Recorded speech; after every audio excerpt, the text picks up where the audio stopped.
Earth was once a lifeless planet, until it was visited by ancient beings from the stars. To seed the habitable planet with the ingredients for life, one among them was chosen for sacrifice. They drank of the black substance.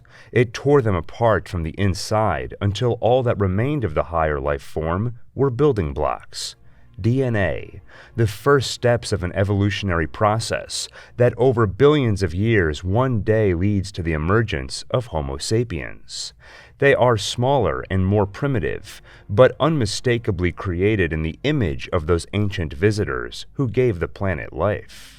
And when humanity forms its first civilization, the planet is visited again, not by the ones who gave it life, but by something else, an alien species of hunters who pride themselves on turning the most formidable prey into trophies. They teach the ancient people to build pyramids and become gods to them, gods who demand sacrifice.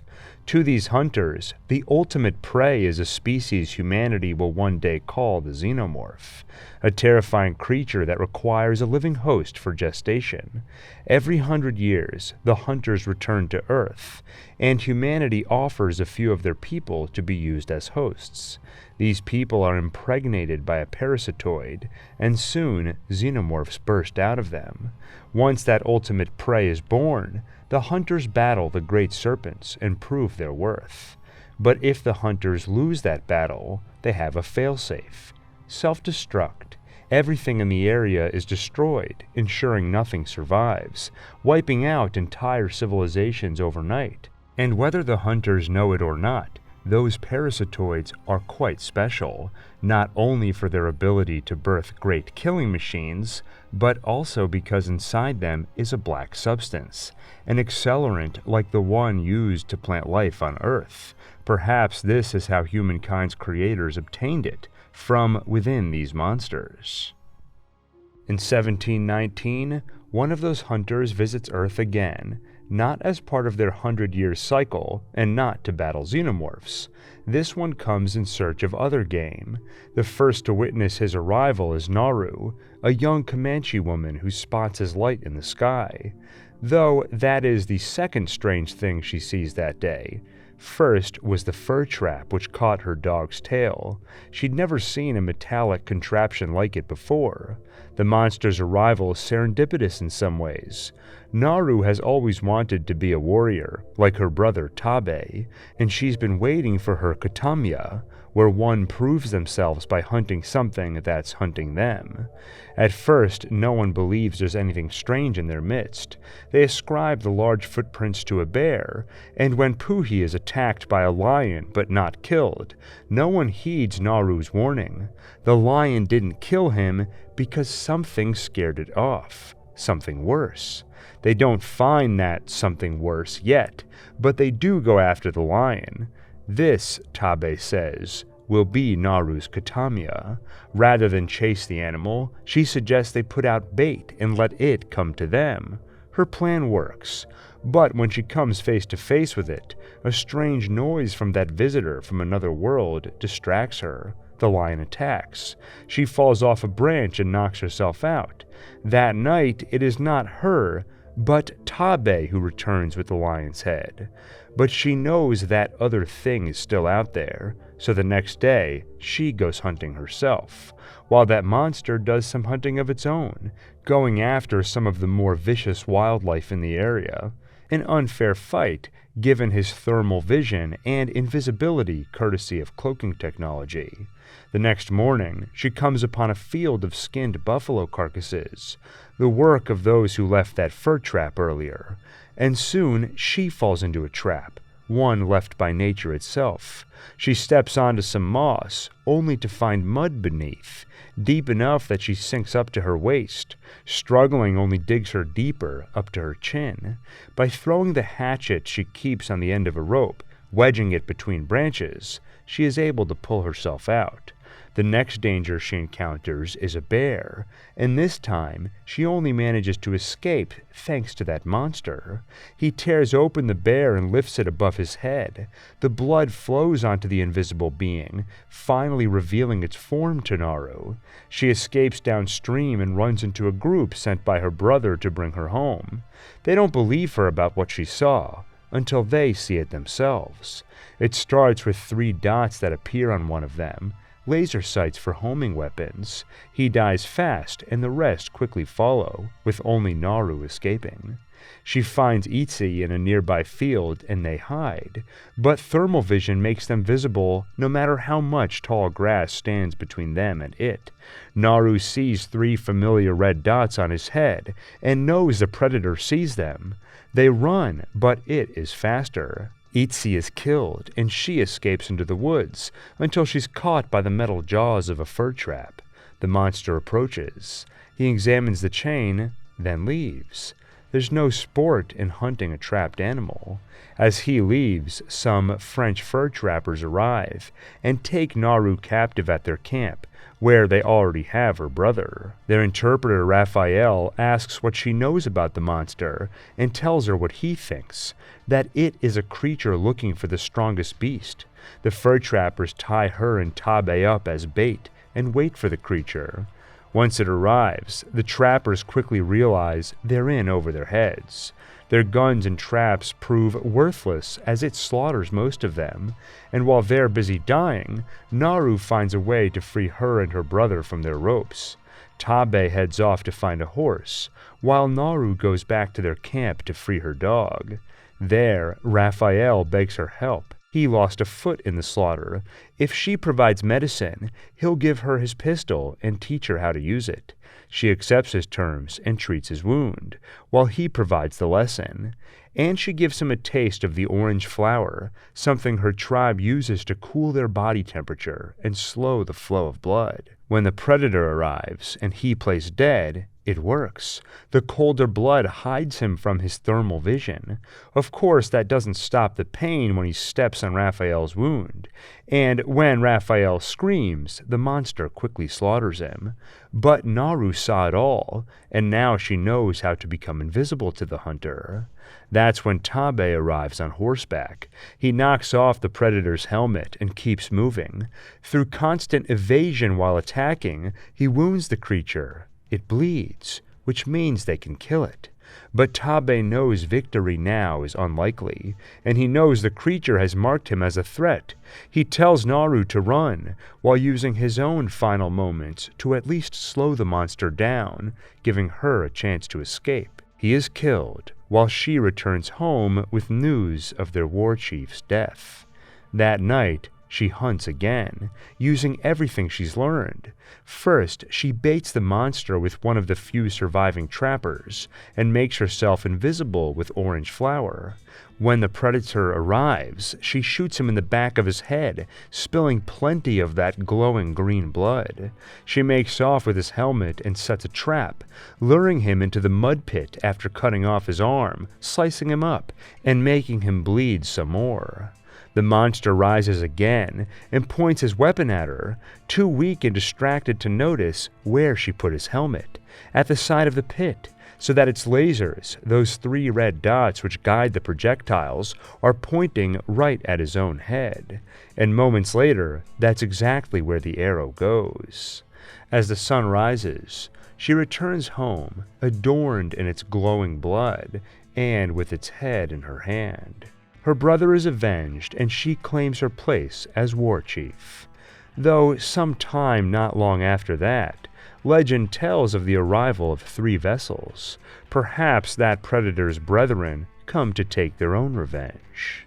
In 1987, another of the hunters visits Earth, landing in the jungles of Central America, and this time he'll be facing off against elite mercenaries, led by Alan Dutch Schaefer. It starts as an ordinary mission. They're brought in by the CIA to rescue a cabinet minister and his aide whose chopper disappeared in the jungle 18 hours ago. Now they've been taken hostage by guerrillas, armed insurgents. The perfect mission for Dutch and his men. In fact, rescue missions are the only ones they take. At the military outpost, he's met by an old friend turned CIA, Al Dillon. Dillon! You son of a bitch! Dillon will be joining them on the mission, and it quickly becomes clear he has not been entirely honest. They do find a downed helicopter, but it does not seem like one that was meant for a cabinet minister. This one has been outfitted for surveillance. And they find skinned bodies hanging from trees. Dutch recognizes a name from the dog tags, Jim Hopper. These men were Green Berets. What were they doing here? Dillon plays dumb. Though even he is unaware of the real threat, the alien which now stalks them using thermal vision and enhanced hearing. At the guerrilla camp, they witness the execution of a hostage, then make short work of their captors. Dutch kills with his usual flair. Yeah! Stick around. Knock, knock. And the rest show fortitude of their own. You're hit. You're bleeding, man. I ain't got time to bleed. The rest of the hostages are already dead, and the truth is finally laid bare. This was not really a rescue mission. The primary objective was to take out the encampment, because it wasn't just a group of guerrillas. They were working with Soviets, preparing a major invasion. Dillon originally sent his men to take them out, and when they disappeared, he sent the Green Berets after them. Finally, he called in the best, but he knew Dutch would only take the job if he lied, painting it as an ordinary rescue. Dutch can see Dillon as a changed man. What's happened to him? Dillon has an answer. He woke up to the truth. They are assets, expendable assets, and he used them to get the job done. Now, with more guerrillas closing in, the area is too dangerous for pickup, so they'll have to get over the border to leave. On Dillon's insistence, they take Anna with them, the only surviving member of the guerrilla force from the camp. She could have valuable information. On their way, Billy senses something in the trees, but they look, and there is nothing there. Only their eyes lie. The predator stares right back at them, cloaked by its camouflage tech. When Anna attempts to escape and Hawkins goes after her, the predator strikes. The rest of the team find her covered in Hawkins' blood. All they find of him are entrails. What got him? Her answer makes no sense. The jungle came alive and took him. At least that's how it looks to someone who's never seen a man slaughtered by an invisible alien before. As they search for his body, the predator kills Blaine with its shoulder-mounted laser cannon. Mac gets to him just in time to witness the predator's cloaked form. Mostly invisible, but for a moment, glowing eyes give him away. Blaine was a close friend. Mac unloads on the jungle and the rest join him, firing everything they have in that direction. After the bullet storm, they don't find a body. They hit nothing. But that isn't entirely true. Anna notices glowing green blood on a leaf. And nearby, the predator turns off its cloak briefly and treats its wounds. The men make camp and once again ask Mac what exactly he saw. He isn't sure, but there is one thing he knows. He drew and fired straight at it, capped off 200 rounds in the minigun. Nothing on this earth could have lived. Not at that range. That night, the predator gets through their tripwires, mines, all their defenses, and steals Blaine's body right out from under them. That's when they get a better idea of what the monster is up to. He is killing them one at a time, like a hunter, and he sneaks around the jungle using the trees. That hunter is the real threat. Dutch frees Anna from her restraints. They'll need all the help they can get against this thing, and she reveals what she saw. They made the creature bleed. If it bleeds, we can kill it. They set a trap, not with tripwire or mines or any of the things the predator was apparently able to spot, but using old-fashioned sticks, leaves, and ropes. While they wait for it, Anna tells them about what she saw as a child. A man butchered. The old women in her village whispered crazy things about how it comes in the hottest years, the demon who makes trophies of men. Dutch steps out from hiding to bait that demon and it works, until he easily escapes the net. Mac, dead set on revenge, recklessly chases it. Dutch prepares to go after him, while the rest of them get to the chopper, until Dylan proves inspired by his bravery and perhaps a little repentant. He'll go after Mac himself, while Dutch and his team escape. Along the way, Dutch warns Anna to remain unarmed. That's why the hunter let her live earlier when it killed Hawkins. No sport in killing a non-threat. Meanwhile, Dylan gets to Mac, and they do spot the alien hunter despite its camouflage. But neither of them survive the encounter. The others hear Dylan's scream echo in the jungle, and Billy has had enough. He stops running and decides to face the monster head-on. Before long, he screams too. Once the predator catches up to the others and kills Poncho, it's just Dutch and Anna left. And when it wounds Dutch, he tells Anna to leave him. Get to the chopper! Now it's just him and it. The chase takes him off a cliff, into the water, and through some mud. When the thing catches up to him, it's like Dutch is suddenly invisible. The mud masks his body heat from its thermal vision. Now Dutch can cloak too. Now the odds are a bit more even. After the creature leaves him, Dutch gets to work. He spends the day preparing makeshift traps, while the predator busies himself collecting trophies. He rips out Billy's spine and head along with it. Once he is ready, Dutch covers himself in mud and lets out a battle cry to let the monster know he is prepared. It arrives. First, Dutch wounds it with an explosive arrow. Then he evades before hitting it again. Finally, their fight lands him in water, washing off the mud. But the hunter knows he has found a worthy adversary and opts for a fair fight. He removes his laser cannon and mask. You one ugly motherfucker. In their hand-to-hand combat, Dutch leads it toward a trap, but it hesitates. So Dutch tries to bait it. Come on, kill me, I'm here! Come on, do it now, kill me! It evades the trap, but Dutch has another prepared, and he sets it off himself, crushing the alien under a heavy log. Now it is defeated, but before landing a killing blow, Dutch has a closer look and asks it, "What the hell are you?" It responds with mimicry.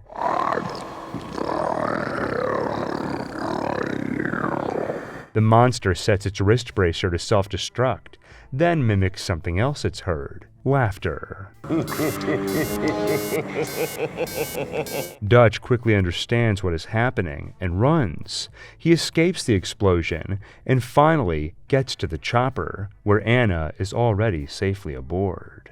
10 years later, another of the alien hunters visits Earth, specifically Los Angeles, where he preys on 2 warring gangs, until he spots an overzealous cop, Lieutenant Michael Harrigan.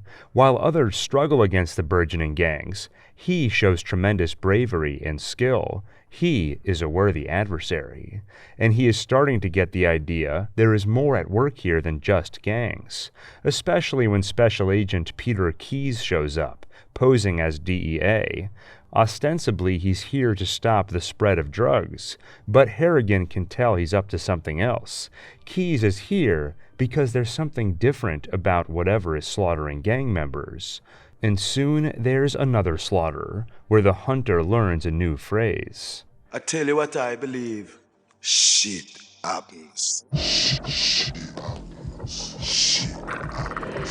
Keyes takes over the case, but of course, Harrigan doesn't back down. He sends his friend, Detective Danny Arcoletta, to investigate the fresh crime scene, where the alien slaughters him too.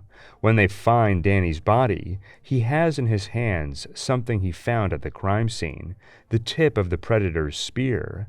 Testing at the lab reveals material nowhere to be found on the periodic table, another clue that Harrigan is facing something not of this earth. Whatever it is, Harrigan thirsts for its blood now more than ever. It nearly cleaved his friend's heart in two and boned him like a fish. He gets help from Leona and Jerry, two fellow detectives also committed to finding the truth. Together, they narrow the search to a nearby slaughterhouse. They spotted Key's men in the area, and though the federal authorities scrubbed the file, the lab doctor was able to rescue one piece of evidence, traces at the crime scene where Danny was killed, which show that the killer was recently in a slaughterhouse. That is where Harrigan hopes to find his revenge. He will meet his friends there. But on the subway ride over, Leona and Jerry run into more gang members, which draws in the extraterrestrial killer. Jerry lures it into a fight away from civilians, saving as many as he can before the monster inevitably kills him. Afterward, the predator finds Leona, but when its thermal vision reveals a baby in her womb, it lets her go. Harrigan arrives in the subway system just in time to watch the monster turn Jerry into a trophy, ripping out his spine and skull with ease. He chases the creature, and despite its cloaking tech, he follows its blurry shape through the city, until Harrigan is stopped by Key's agents and taken into custody, where Keyes finally reveals the truth about the incident in Central America 10 years ago, indicating an extraterrestrial life form with advanced tech. In other words, a fucking alien. Drawn by heat and conflict in search of hunting trophies, in the midst of LA's heat wave and gang war, the alien is on safari, and Harrigan is the lion. Keyes hopes to capture the alien for its amazing technology, and spying on it, they've learned it comes to this slaughterhouse every 2 weeks to feed. Now they are ready for it. They know it sees in infrared, so they've developed suits that contain their body heat, effectively becoming invisible to the predator. At the same time, they will make him visible. Radioactive dust in the room will adhere to him while ultraviolet light illuminates it. Using liquid nitrogen guns, they will freeze and capture him. The plan goes south fast once the creature reveals a new trick, tuning its mask to highlight ultraviolet light. It may not be able to see Key's men, but now it can see their flashlights. After that, the slaughterhouse lives up to its namesake. Once Key's men are all dead, Harrigan takes his turn, and with the fire sprinklers activated, he has a chance because water deactivates the predator's cloak. Harrigan lands a few bullets in him. That knocks the creature out, long enough for Harrigan to remove its mask. You are one ugly motherfucker. Now the creature has the upper hand, until Keyes reveals he survived the earlier attack. He provides enough of a distraction that Harrigan can escape, while Keyes himself is killed by the predator's smart disk. Harrigan gets to the roof, leading to another chase through the city. Using evasion and carefully timed attacks, Harrigan gets it hanging off the side of a ledge, but the creature will not go quietly. Shit happens. It begins to set its wrist bracer for self-destruct until Harrigan gets a hold of the disc and performs an impromptu amputation on the creature. Now it is on the run. Harrigan follows it down an elevator shaft and finds its spacecraft. Inside, Harrigan finds a trophy case containing many skulls, some human, some alien. One in particular belongs to a species humanity will one day call the xenomorph.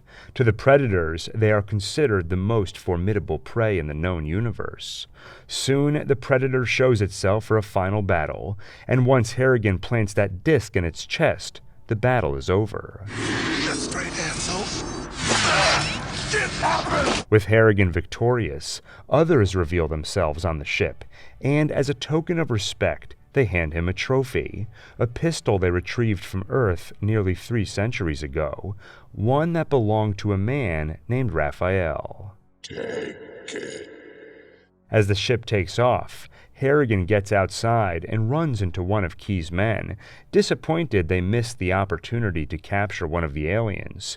But Harrigan knows the truth. Don't worry, assholes. You'll get another chance. And true to Harrigan's word, those alien hunters do return, because 7 years later, It is time for their centennial xenomorph hunt, except humans no longer view the predators as gods, and most are unaware of their existence. This time, there won't be any humans waiting for them as willing hosts to breed xenomorphs. Instead, the hunters will have to lure humans. They trigger a heat bloom from one of their ancient pyramids, now buried deep under ice on Bouvet Island. And it works. Weyland Industries satellites detect the mysterious heat signal, and thermal mapping reveals a massive pyramid. It's enough to get the attention of Charles Bishop Weyland himself, the technological pioneer who founded the company. The pyramid has features reminiscent of the Aztecs, Cambodians, and Egyptians, because it precedes them all. It was built by Earth's first civilization. Weyland quickly assembles a team to drill underground and explore the pyramid, but by the time they arrive, there's already a tunnel, drilled at a perfect 30-degree angle all the way down to the pyramid. They don't know it yet, but this was the work of those alien hunters, the result of a beam they fired from their ship. Regardless, the tunnel will save them some time getting down there. As the mission begins, environmental technician and guide Alexa Woods finds out what Weyland is really up to. He's sick. This trip is the work of a dying man seeking meaning and legacy. As the team makes their descent, 3 predators land on the surface, and reaching the bottom of that tunnel, Weyland is treated to the site of that pyramid, adorned with carvings of an ancient battle between 2 alien species. They enter the structure, unknowingly triggering a mechanism which wakes up a captive, an ancient xenomorph queen. While they explore the pyramid, those 3 invisible predators on the surface make short work of the team left behind before heading down themselves. Unaware of this looming threat, Weyland and his team continue on. They find the sacrificial chamber, filled with skeletons with ribs broken outward, as though something burst out of them. And another threat looms. That alien queen starts to lay eggs. The team's next find is a sarcophagus, and inside it, guns. Advanced rifles, something no ancient civilization could have possibly possessed. They take the guns, and that is the final trigger which begins the centennial hunt. The pyramid seals itself, and the queen's eggs are delivered to the sacrificial chamber, where 5 of the team members stayed behind while the others explored. Those 5 quickly meet the spider-like things which burst from the eggs. The face-hugging parasitoids implant their embryos, and soon 5 xenomorphs are born. The rest of the team deals with other threats, invisible predators, and a pyramid which shifts and reorganizes itself every 10 minutes, like a living maze. Between that and the xenomorphs, the team starts dropping like flies. Alexa only survives by sheer luck. An invisible predator approaches her, but gets taken out by a xenomorph before it can strike. Another predator takes it on in combat, as the few surviving humans make their escape, and despite the hunter's valiant effort, he soon joins his hunt brother in death when the xenomorph launches its inner jaws through his skull. After the bloodbath, only 1 hunter and 3 humans remain, Weyland, Alexa, and Sebastian, and it's not long before that predator goes after them. Alexa and Sebastian only survive the encounter thanks to Weyland, who sacrifices himself to distract the hunter and buy them time. They hide themselves and watch as the predator dispatches a facehugger and xenomorph, and they watch as he ritualistically marks his forehead with the alien's acid blood. It all starts to make sense. Hieroglyphs fill in the rest, about their first visit to Earth thousands of years ago and their 100-year hunting cycle. Alexa realizes something else. This pyramid is like a prison. They took the guards' guns, and now the prisoners are running free. To restore order, the guards need their guns. In this war between the hunters and serpents, Alexa and Sebastian must pick a side. They must give that hunter back his gun, and back him in this war to stop those serpents from reaching the surface. But before they can execute their plan, Sebastian is taken by the aliens, leaving her as the sole human survivor. When she finds the predator, she hands over his rifle, And it works. He dispatches a few aliens, and the two form an alliance. He even arms her, using a xenomorph's head as a shield and its tail as the tip of a spear. They make their way through the pyramid and come upon the hive filled with eggs, and Sebastian, with the xenomorph already growing inside him.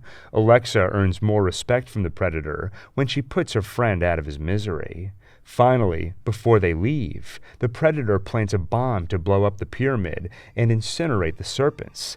As they make their escape, a few xenomorphs catch up, and Alexa kills one that latches onto the hunter, saving his life. You are one ugly mother. Once they escape the exploding pyramid on a makeshift sled, the Predator takes off his mask and marks Alexa with the blood of the serpent. And then, the final threat, the alien queen, apparently freed earlier by her xenomorph army. Working together, Alexa and her extraterrestrial ally take her down, but the Predator is mortally wounded in the battle. Moments later, a starship and many other hunters decloak to reveal themselves. They hand Alexa a spear as a sign of respect and retrieve their fallen brother's body. And as they depart Earth's atmosphere, something bursts out of him. It seems he was victim to a facehugger earlier, and all this time fought with a monster in his chest, a hybrid creature sharing the DNA of the Predator and Xenomorph. The hybrid quickly matures and wreaks havoc on the ship, causing it to crash land in the forests of Colorado, freeing the hybrid monster and some facehuggers. A distress call reaches the Predator homeworld, and one hunter answers the call. He visits Earth with the mission of eradicating the hybrid and any xenomorphs resulting from those rogue facehuggers. He accomplishes the task with help from blue fluid that dissolves organic matter. On arrival, he dissolves his dead brethren and any nearby facehuggers, then blows up the vessel, all part of his cleanup job, ensuring no trace of alien tech or life left behind. Then he sets about killing facehuggers and xenomorphs. He tracks them to the sewer system, where he runs into the hybrid, but fails to kill it, and the hybrid escapes with a few other xenomorphs at his side. The Predator breaks out of the sewers and tracks them down to the power plant, where the aliens are already slaughtering workers. The resulting battle knocks out the town's power, which only causes more havoc as the townspeople start to notice the alien infestation. The sheriff calls for the National Guard to assist in a town-wide evacuation, then bands together with a few survivors while they wait for the backup. They head to a gun store to arm themselves, and when the sheriff calls for a status update, he's treated to the sound of death screams as xenomorphs make short work of the first squad, unprepared for a fight with alien monsters. And they have no idea how bad things are about to get, because the hybrid has made its way to the maternity ward at the hospital, where it finds fresh vessels for more spawn. It quickly turns the place into a hive. At the gun store, the survivors are forced to flee when xenomorphs show up. The Predator is right behind them, slaughtering every serpent in its path, and humans too if it deems them a threat, or if they get in the way. Outside, the sheriff calls the National Guard again, and this time they give him an evacuation plan. Meet at Gilliam Circle in 30 minutes for an airlift. Some of the other survivors are suspicious. That's right in the center of town. It doesn't make any sense. So they split up. Some follow the sheriff to Gilliam Circle, and others head toward the hospital, which they know has a helicopter. Maybe they could use it to escape town. Of course, by the time they reach the hospital, it's already become a xenomorph hive, which means they've walked right into a battle between hunter and serpent. The first to die is Drew, killed by a xenomorph. Next is Jesse, caught in the Predator's crossfire. Grieving for the girl he was falling for, Ricky goes after the Predator in a rage. He sprays him with bullets until the hunter is tackled down the elevator shaft by a nearby xenomorph. And then the hybrid shows itself. It attacks Ricky until his older brother Dallas scares it off with more gunfire. Ricky is wounded but alive. And they have a new weapon, one of the Predator's guns, one he apparently dropped when the alien attacked. It comes in handy as they fight their way to the roof. But seeing their dwindling odds, Dallas decides to buy them time. While he prepares to fight with his recently acquired alien gun, he yells for them to Get to the chopper! He does kill a couple of xenomorphs, but once the Predator arrives for a final showdown with the hybrid, that's enough of a distraction for him to leave. Dallas gets to the chopper just in time to join them.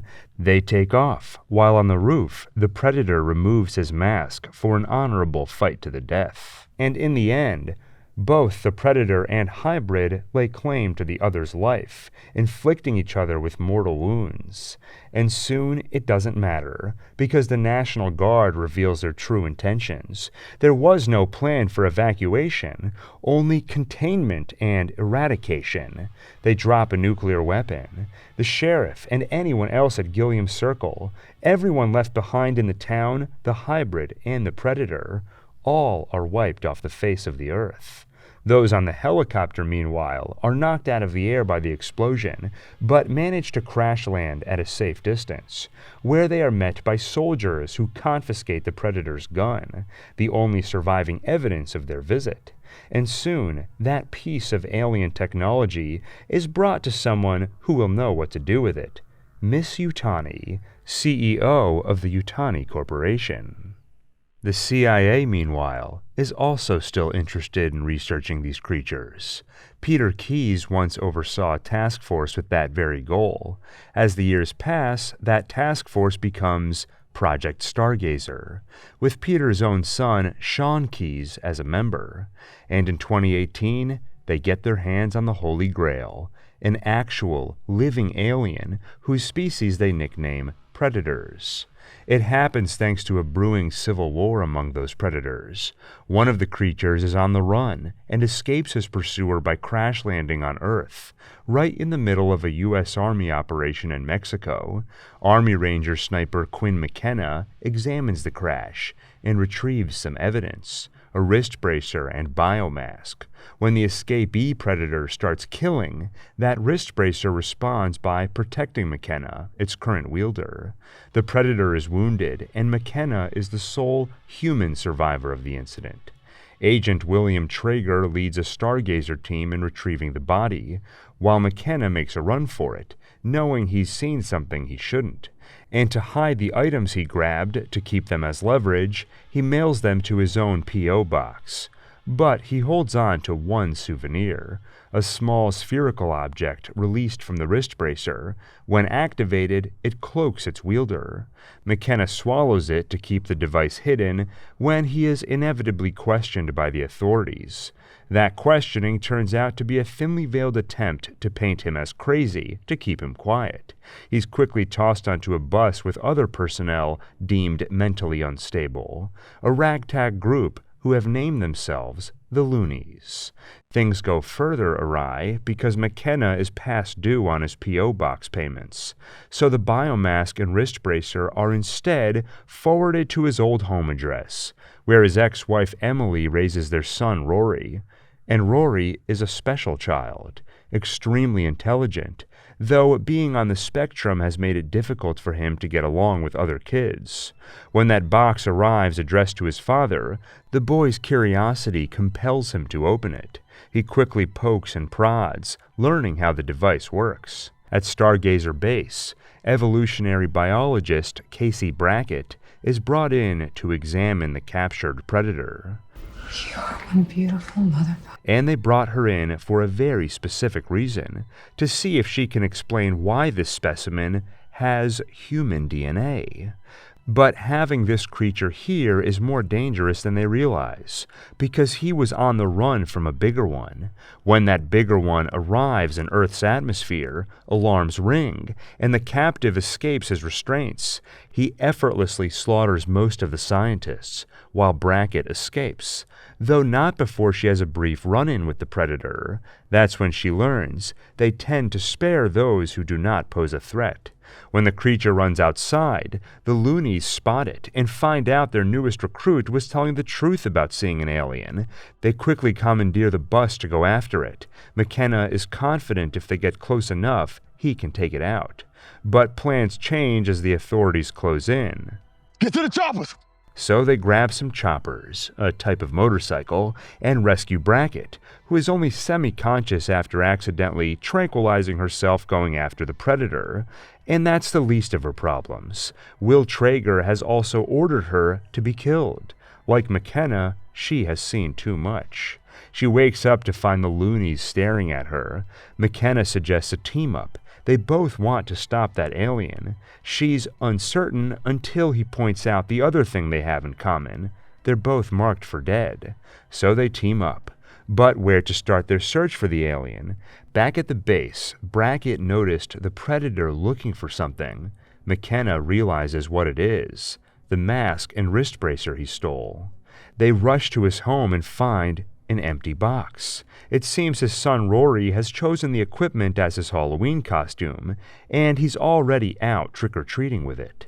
And when he's picked on, he learns about the mask's automatic self-defense mechanisms. The explosion draws police attention. He drops the mask and runs to the school, where McKenna and the loonies find him and a couple of predator hounds that quickly attack. They kill one while the other survives a point-blank shot to the head, but the impromptu lobotomy seems to pacify him. Then the predator arrives. McKenna hopes he'll leave them alone if they give him back what he wants, but they don't get a chance to find out. Those hounds earlier were hunting dogs. Now the hunter arrives, a larger predator who easily kills the smaller one as the loonies use the opportunity to escape. While they hole up, Brackett studies some predator spinal fluid he stole from the lab and realizes something. It seems not all these predators hunt for sport.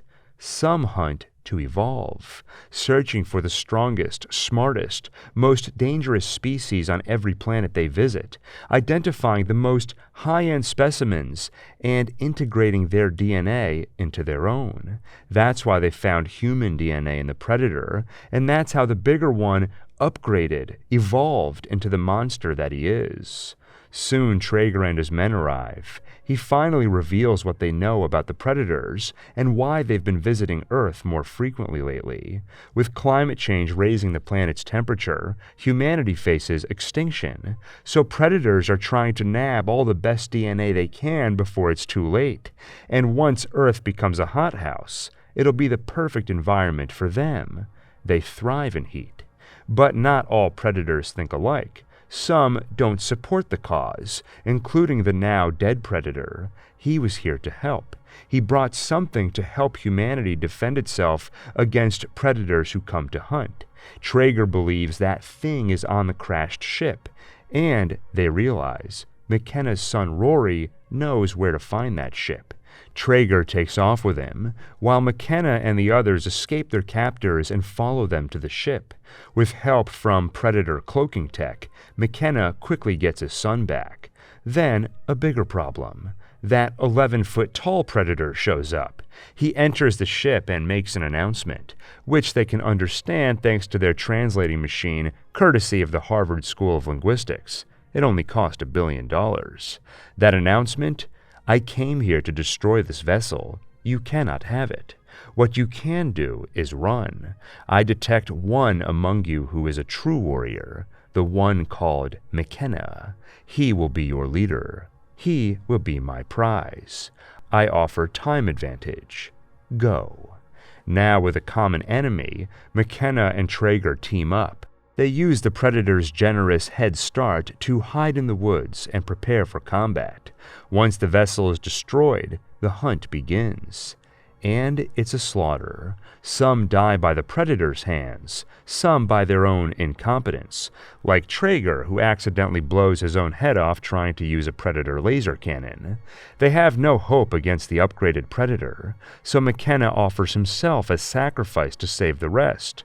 Only he is not the McKenna this Predator wants. It's his son Rory, not for his physical strength, but for his mind. The Predator brings Rory onto his ship and takes off, while McKenna and the few remaining loonies jump onto it. Only McKenna survives as they take the ship down. Then finally, using the Predator's own weapons against him, McKenna, his son, and Brackett destroy him. In the aftermath, McKenna buries some tokens, each representing a member of his fallen team, the Loonies. Later, at a science lab where Rory is lending his expertise to decode Predator technology, McKenna is welcomed as a hero, and they show him some cargo that survived the destruction of the first Predator's vessel, the thing he brought which is meant to help mankind against the less benevolent Predators. A high-tech suit which, roughly translated, could be called the Predator Killer. And while some get their hands on Predator technology, others push the boundaries of human technology, like the current CEO of Weyland Corporation, perhaps a son or nephew of Charles, Sir Peter Weyland.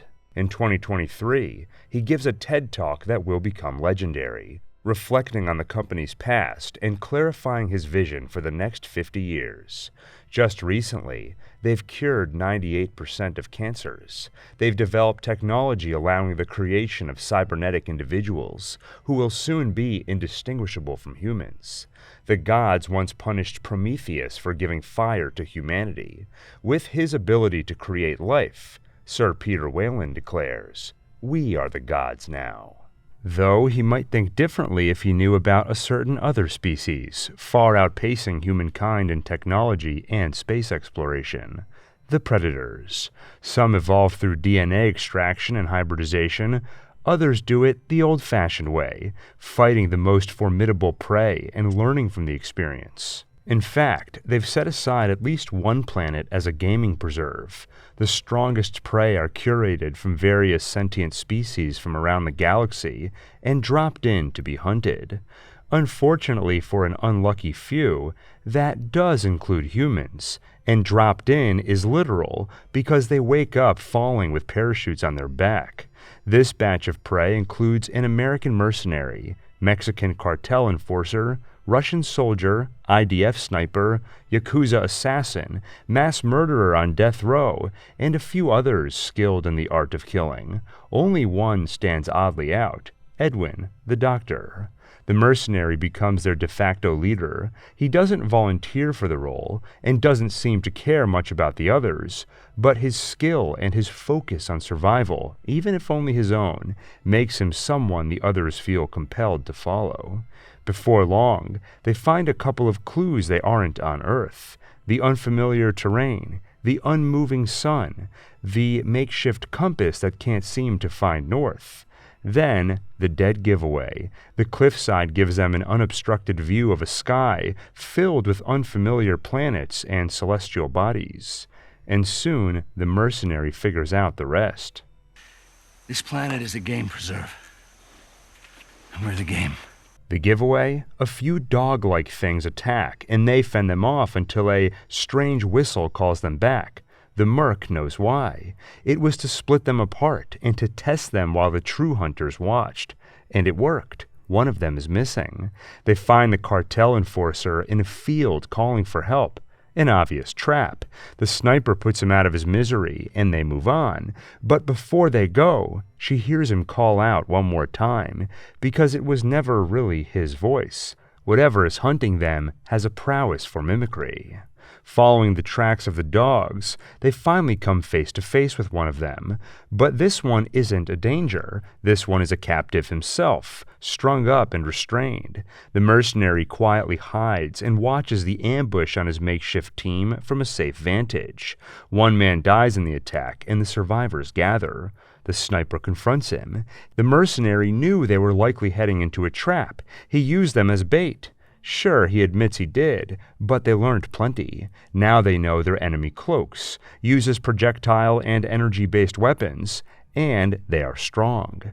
He also saw how the sniper reacted when they found the captive alien. She cops to what she knows, about what the Spec Ops team faced in the jungles of Guatemala in 1987, and everything the sole survivor, Dutch, shared in his brief.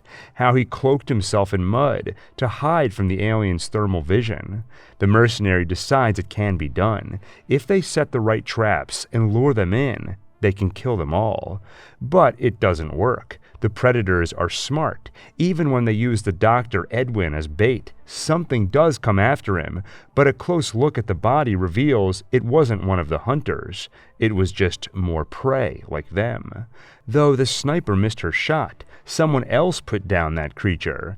That's when they meet Noland, a U.S. Army soldier who has been surviving here for years, in part thanks to predator tech he's pilfered. He's a welcome surprise, until later that night. They sleep at his hideout, until he traps them in a room filling with smoke. It seems isolation has made Noland ruthless, and he's decided, rather than a few new friends, he'd rather kill them and just take their things. The mercenary saves them through a dangerous gambit. He fires at a sidewall, not to kill or break out, but to give away their location and draw in the predators. One arrives. First it kills Noland, then opens the room to let out the others, because it's here to hunt, not shoot fish in a barrel. On their way out, Edwin gets separated, and Nikolai goes back for him. He saves the doctor, but gets himself cornered by the predator. With no escape, the soldier detonates the explosives on his chest. He dies and takes the alien with him. As the rest escape in the chaos, the mercenary is nearly killed until the convict intervenes. He dies too, but the distraction gives the others a chance. That's when the Yakuza assassin decides he's done running. He decides to fight. In the end, his one-on-one brawl ends like the soldiers, with him and the alien both dead. Now, all that's left is the mercenary, the sniper, and Edwin, the doctor. Where to now? Before Noland turned on his new friends, he did share what he knows. The predators always come in threes, and they always come with a ship. With 2 dead, that means only 1 left, and that ship means a way out, if they can get someone who knows how to fly it. The mercenary has an idea who might. That captive predator, the one who was hunted by his stronger brethren. Noland suggested there might be something like a blood feud between the larger and smaller ones. So maybe, the mercenary suggests, that captive would consider the others a common enemy. He might be open to a temporary alliance. But on their way, Edwin gets his foot caught in a trap. The smart thing would be to leave him behind, and that's exactly what the mercenary does. The sniper, on the other hand, she still has a heart. And even if the trap was meant to do exactly this, exploit their empathy, slow them down, she cannot leave him. That's how she ends up dragging the limping doctor. That's how they both end up in one of the predator's traps, while the mercenary finds that captive predator. The creature seems to understand and agree to his terms. The human will free him in exchange for assistance flying that ship. The mercenary cuts the restraints. Then the predator reveals the ship and sets a course for Earth. That's when the bigger predator shows up. While they brawl, the mercenary runs toward the ship. From the hole they've been trapped in, Edwin and the sniper watch that ship take off. Then Edwin cuts her with a scalpel dipped in a neurotoxin borrowed from the planet's plant life. As paralysis sets in, he reveals who he really is. Back home, he's a murderer, a freak, but here he fits right in. And more bad news. The bigger predator wins his fight against the captive, then blows up the escaping ship. But the mercenary was never on that ship. It seems he does have a heart after all. He couldn't leave them behind. He gets them out of the pit, and once he sees Edwin as a threat, he wounds him, booby-traps him, and uses him as bait to blow up that predator. The alien survives, but the mercenary was ready for that. Cloaked by mud, he evades, attacks, and with the sniper's help, now recovering from that toxin, he beheads the monster. As morning comes, the 2 survivors comfort each other and finally introduce themselves. He's Royce, and she is Isabella. Now all that's left is to find a way home. Now, let's find a way off this fucking planet. Back on Earth, Weyland keeps his promise. He makes his first synthetic man. He is named David after Michelangelo's masterpiece. Weyland tells him about his hope to one day answer the question, where do we come from? 6 decades later, humanity is finally poised to answer that question. It begins with archaeologists Elizabeth Shaw and Charlie Holloway, partners professionally and personally. They discover a cave painting at least 35,000 years old in the Isle of Skye. It includes a pictogram of men worshipping giant beings, pointing at a particular configuration of stars.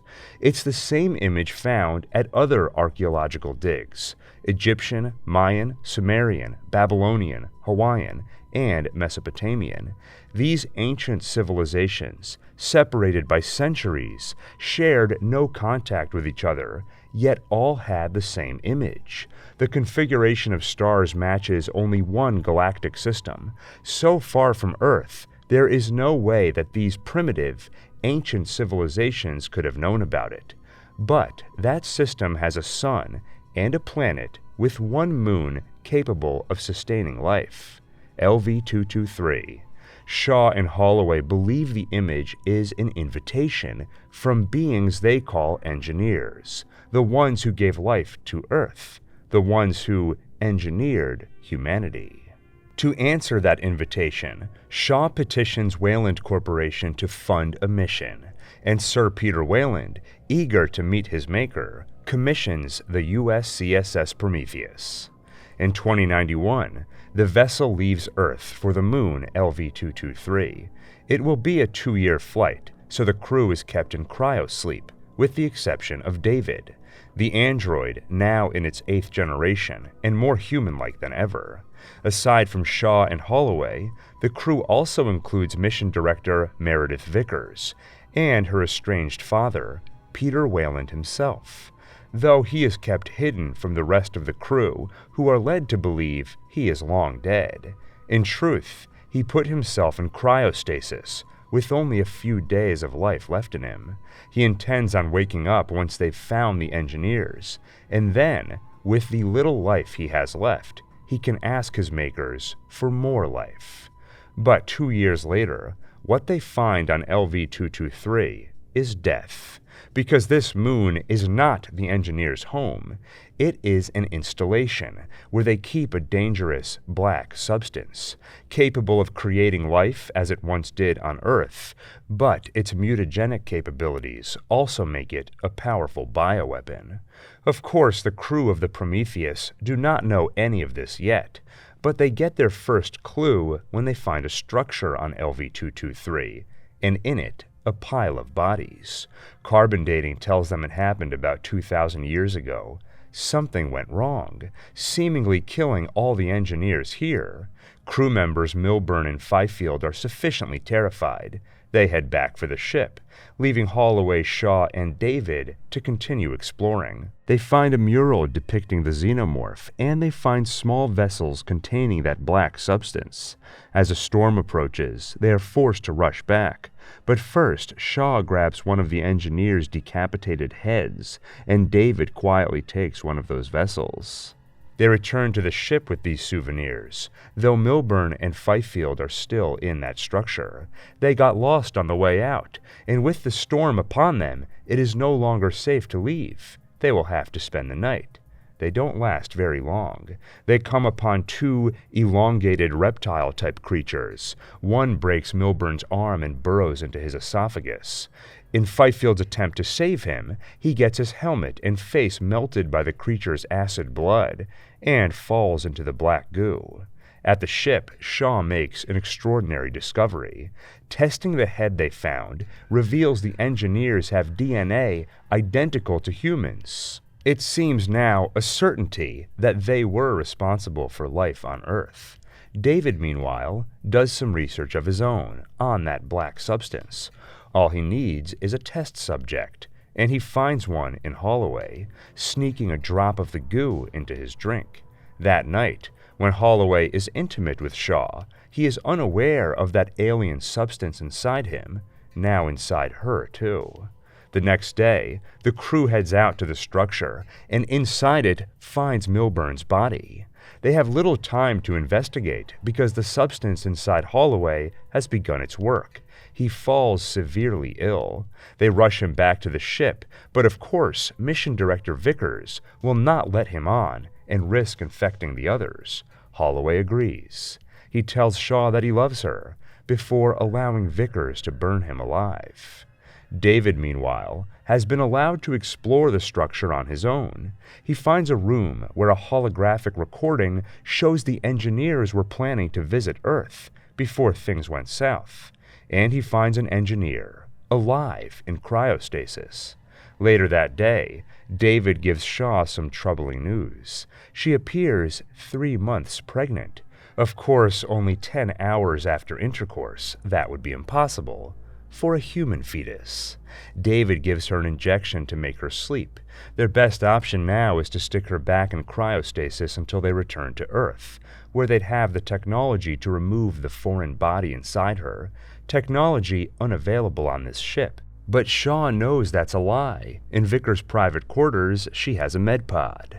As the creature grows inside her, Shaw gets to that med pod. She watches the metallic arms rip an octopus-like creature out of her womb, and the trilobite is born. The machine stitches her up, and she leaves the med pod, covered in a mix of her own blood and the creature's slime. She contains it in the med pod and staggers off, until she finds Peter Weyland, awake, preparing to meet his maker. That's when David reveals to her that he found one of them alive. Ship Captain Yannick and his men, meanwhile, protect the ship from Fifield, still alive but mutated by the substance. He attacks until they burn him and crush him under the weight of a vehicle. By now, Yannick is ready to turn their ship around and go home. But first, Weyland needs to have that meeting, and David will be his interpreter. After all, Earth's ancient languages have their roots in the engineer's own language. By studying them and deconstructing them, David has become fluent. On their way to wake the engineer, David reveals what he learned in his investigation, how 2,000 years ago the engineers planned on visiting Earth until they lost control of their own bioweapon, and David reveals why they were coming to Earth. Sometimes to create, one must first destroy. They were planning to visit humanity in order to end it. When they wake up the engineer, he is not interested in speaking. He rips David's head from his body, kills Weyland and the other team members. Only Shaw escapes, and she turns back to see what she has escaped, a large juggernaut of a ship. It was embedded in the structure, so they didn't see it before. The engineer dons his elephant-like helmet and sets a course for Earth. Outside, Shaw warns Captain Yannick what will happen if they let the juggernaut leave. It will reach Earth with that bioweapon and extinguish the human race. Yannick knows what he has to do. His ship is not a warship, so his only weapon is the ship itself. He gives the crew a chance to leave if they'd like. Vickers takes an escape pod, while the others stay to ensure the job is done right. They ram into the juggernaut before it escapes the atmosphere. They are all killed, but their sacrifice was not in vain. The engineer's ship crashes back onto the moon, sparing Earth its grim fate. Vickers is crushed under the ship, while Shaw manages to survive. Most of the Prometheus was destroyed in the crash, but Vickers' quarters were located in a separate module with its own self-contained life support, containing everything necessary to survive in a hostile environment, a lifeboat of sorts. It was ejected from the ship before the crash, so Shaw makes her way to it. Once inside the lifeboat, she gets a call from David, warning her the engineer survived and it's coming after her. But he isn't the only thing that lived. So did the trilobite, and it's grown, large enough to kill the engineer. As he comes for Shaw, she opens the door to set the trilobite free.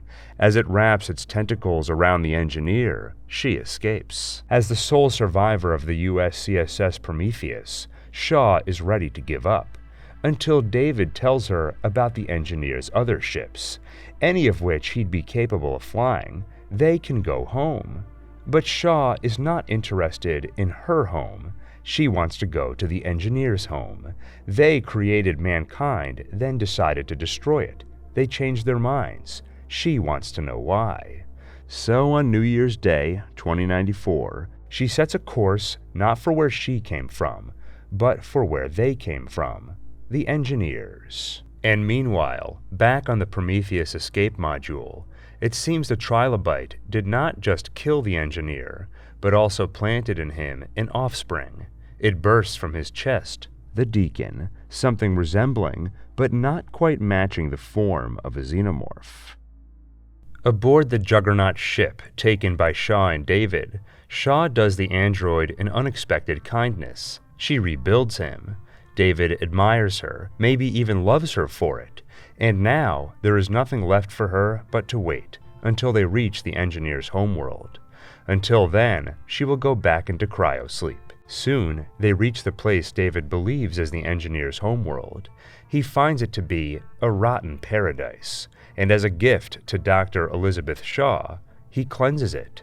He unloads the bioweapon, eradicating the engineers. Now, he and Shaw can build anew, a second Eden, but Shaw refuses. So instead, David continues the experiment he began on LV-223. Mutation. Shaw is the perfect specimen, so he tries desperately to evolve her, to make her more than human, but without her cooperation, the experiment fails. Instead, he salvages her corpse for parts to begin work on a masterpiece. He learns the secrets of the black substance, the engineer's primordial ooze, ripe with advanced nanoparticles, working off an algorithm based on evolutionary computing. David learns that the substance is essentially a radical AI, generating a unique reaction to every genome it encounters. Experiments on the planet's native life forms are disappointing, but with Shaw, he finds there is something extraordinary in its reaction to the human genome. The engineers were creators who understood you must give life both to the wolf and the lamb, but then they tried to banish the wolf, sequestering the black ooze to a distant moon, and they tried to undo their creation, humanity. On that, they failed. The humans have thwarted annihilation, and as for the wolf, David is close. Years of experiments yielding all manner of bizarre new creatures, unlocking new properties, tweaking the organism's aggression and the survival instinct. Soon all this will yield that perfect wolf.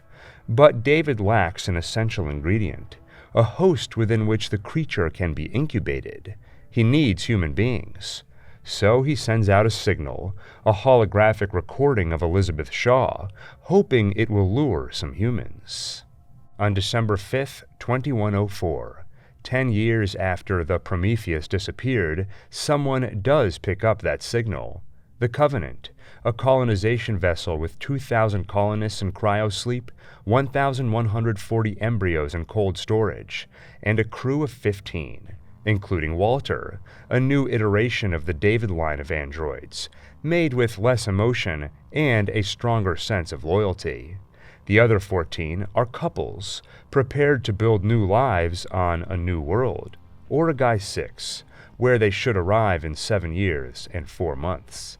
However, on this day, December 5th, the crew is woken up early thanks to a highly charged shockwave from a nearby stellar ignition.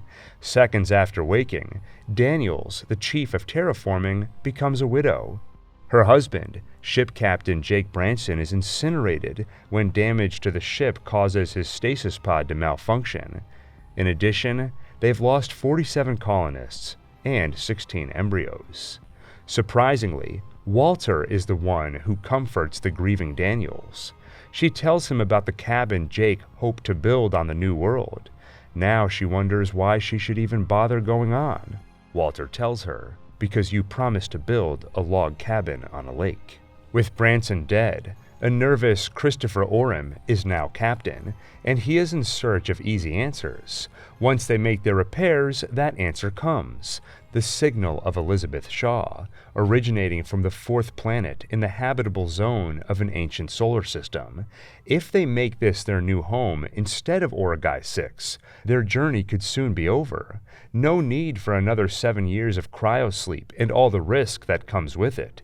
Daniels warns it's too good to be true. She is overruled. They will investigate this new potential homeworld. It doesn't take long for them to realize Daniels was right, though it starts quietly, without notice. Ledward steps on some fungus, and that fungus, mutated by the black ooze, releases a tiny, spore-like thing which burrows into Ledward's ear. While it incubates inside him, the rest of the crew finds the Juggernaut, the source of the transmission. Inside, Hallett gets a little too curious about some fungus himself. He too is infected. Before long, both show signs of violent illness. Corinne gets Ledward back to the ship, where both are quarantined in the med bay. Ledward shakes violently until it bursts out of his back. The Neomorph, a small pale creature with an elongated head, resembling a xenomorph. It makes short work of Corinne, leaving Captain Oram a widower. The Neomorph escapes the bay and heads after Ferris. Wielding a shotgun, she attempts to defend herself, but only manages to blow up the lander, and her with it. The rest of the crew on the ground arrives just in time to witness the explosion. Then another Neomorph bursts out of Hallett and runs off, only returning at night once it's grown significantly. It kills Anchor, and Walter loses a hand protecting Daniels. They kill the creature, but soon the other is upon them, until the planet's caretaker arrives, David. He scares it off with a flare, then brings the crew with him, past the many dead engineers, to shelter. He tells them a version of what happened, painting himself as innocent. 10 years ago, he and Elizabeth came here on a ship containing a deadly virus, which accidentally deployed upon their arrival. They lost control of the ship, and Elizabeth Shaw died in the crash. All lies, of course. David can hardly contain his excitement when he learns they are a colonization mission. To him, it means so many more lives to experiment on. Of course, he keeps this to himself, though Daniels can tell something is off, and Walter promises to speak with his doppelganger. The crew tries to reach the Covenant, but a storm prevents communication and rescue. For now, they're stuck here. Soon, the Neomorph finds their shelter, and Rosenthal is the next to die. David is the one who finds her body, with the alien crouching over her. He is in awe of the creature, and is devastated when Oram shoots it dead. When Oram turns the gun on David, however, the android decides on the host for his creation. He brings Oram to his lab, and shows him the eggs containing his successful mutations. A spider-like creature bursts from one of the eggs, and hugs Oram's face, implanting its embryo inside him. Soon it bursts out of his chest, a xenomorph or something close to it. David smiles. He holds up his arms, and the creature responds in kind, his perfect creation.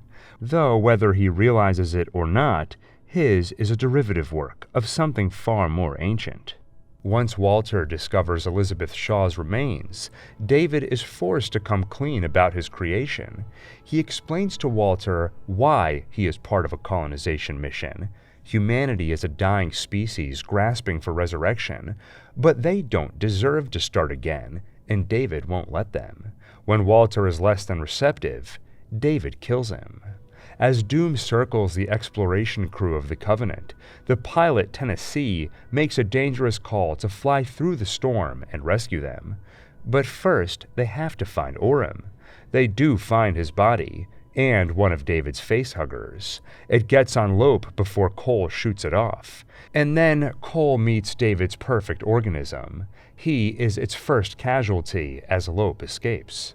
Daniels is nearly killed by David himself, until Walter reveals that as a newer model, he is resilient and still alive after all. He fights his predecessor, allowing Daniels to escape. Outside, she and the few other survivors join Tennessee on the rescue vessel. Even Walter makes it out in time to join them, but so, apparently, has David's creation. The organism threatens to break into their ship, forcing Daniels to go out and kill it herself, crushing it in the grapple of the ship's mechanical crane. They get back to the Covenant, but the battle is not yet won. There was that facehugger that got Lope. Cole shot it, but apparently not before it left something inside Lope. It bursts out of his chest, grows up, And now, David's perfect organism is aboard the Covenant. It kills Rix and Upworth before Daniels and Tennessee manage to launch the monster into space.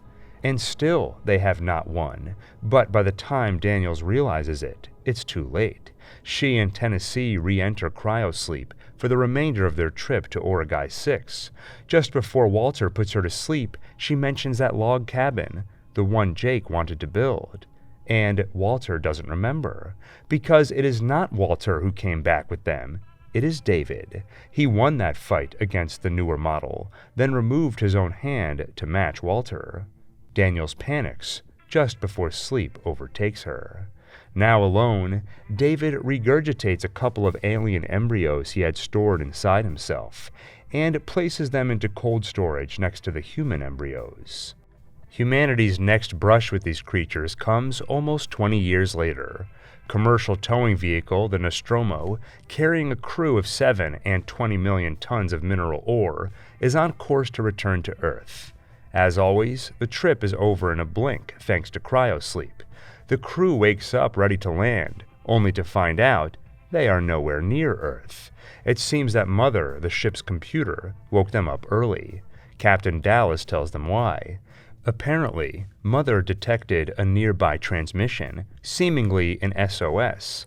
Some of the crew are unhappy. Investigations and rescue missions are not what they signed up for. But Science Officer Ash reminds them about the clause in their contract. Any systematized transmission indicating a possible intelligent origin must be investigated. They soon land on planetoid LV-426, but it is a rough landing. The craft is damaged and will take about 20 hours to repair. In the meantime, Dallas, Kane, and Lambert head out to investigate the source of the SOS. Soon, they find it, a crashed Juggernaut ship, the first sign of intelligent, non-human life the three of them have ever seen. Inside the extraterrestrial craft, they find a large humanoid with its chest burst open, dead so long it's fossilized. None of them know what they're really looking at. Their maker, an engineer. Back on the human craft, Warrant Officer Ellen Ripley takes a closer look at the SOS. Mother's deciphered more of it, and too late, Ripley sees the truth. It is not an SOS. It is a warning. She's going to go after Dallas and the others, but Science Officer Ash dissuades her. By the time it takes to get there, they'll know if it's a warning or not. The answer comes when they find eggs. Kane gets close and ends up with a small creature in his helmet, hugging his face tightly, similar to the creature David unleashed on Orem 2 decades ago. Dallas and Lambert rush him back to the craft, and Ripley won't open the door. She reminds them of quarantine protocol. Letting them in with this strange organism could get them all killed. But Ash goes ahead and opens the door anyway. At the infirmary, they find the facehugger has put Kane in a coma while keeping him alive with an organic oxygen tube down his throat. They start to cut it off his face, revealing the creature's acid blood. Just a few drops manage to burn through a few floors of the ship, so cutting it off doesn't seem to be an option. Ash continues to study it, until later it leaves Kane on its own, and they find it dead. Ripley wants to get rid of it. Ash insists they bring it back for research, and Dallas leaves it up to him. Ripley can hardly believe it. She does not trust this science officer, and Dallas admits Ash is new, a last-minute addition by the company, replacing his usual science officer. That company? The result of a recent merger between two corporations, Yutani and Weyland. Finally, with repairs mostly done, they return to the Nostromo, where they get some good news and bad news. The bad, it'll take another 10 months to reach Earth. The good, Kane has woken up. The crew is in high spirits, until they learn the same lesson the Covenant did 20 years ago, about facehuggers and incubation. That creature may be dead, but it did its job, planting the embryo inside Kane, and now it bursts out of his chest, the xenomorph. Only seconds old, it is still small, and for now only runs off. The crew goes looking for it. Brett is the one who learns the other lesson, about xenomorph maturation and how quickly it happens. The organism is already fully grown. Brett is dead in seconds, and the alien disappears into the air ducts, which Dallas realizes could work to their advantage, because those air ducts lead to the main airlock. If they could drive the organism there, they could blast it into space. They figure, like most creatures, it would be repelled by fire. So someone just needs to go into the air ducts with a flamethrower and drive it in the right direction. Ripley volunteers, but Captain Dallas insists it'll be him. He goes into the air ducts and doesn't come back out. The alien gets him too. The team deliberates. With no better ideas, Ripley insists they try the same thing again, but this time they'll work together, moving in pairs. Parker heads off to refuel their weapons, while Ripley, now Captain, speaks with Mother, and she learns about Special Order 937, a secret order from the company to Science Officer Ash. It turns out it was no mistake they stopped halfway to Earth. They were specifically rerouted to investigate the life form, to gather a specimen. Suddenly, it all makes sense. Ash opening the door, Ash insisting on keeping the facehugger. Ripley sees the order in plain text. Priority 1, ensure return of organism for analysis. All other considerations secondary. Crew expendable. They must want that specimen for their bioweapons division, and it is more valuable than their lives. Ash cannot allow her to tell the others. He tries to stop her from leaving, until Parker and Lambert find them struggling. Together they stop the rogue scientist and learn another truth. Ash was able to act so inhumane because he is not human. The company sent them into space with an android, a thing they could trust to prioritize the valuable organism over human life. They destroy the robot, and once it's incapacitated, plug its head in to get some answers. And those answers are disappointing. He tells them they cannot kill the life form. It is a perfect organism, whose structural perfection is matched only by its hostility. Ash admires its purity as a survivor. It is unclouded by conscience, remorse, or delusions of morality. Finally, he lends his sympathies before Ripley pulls the plug.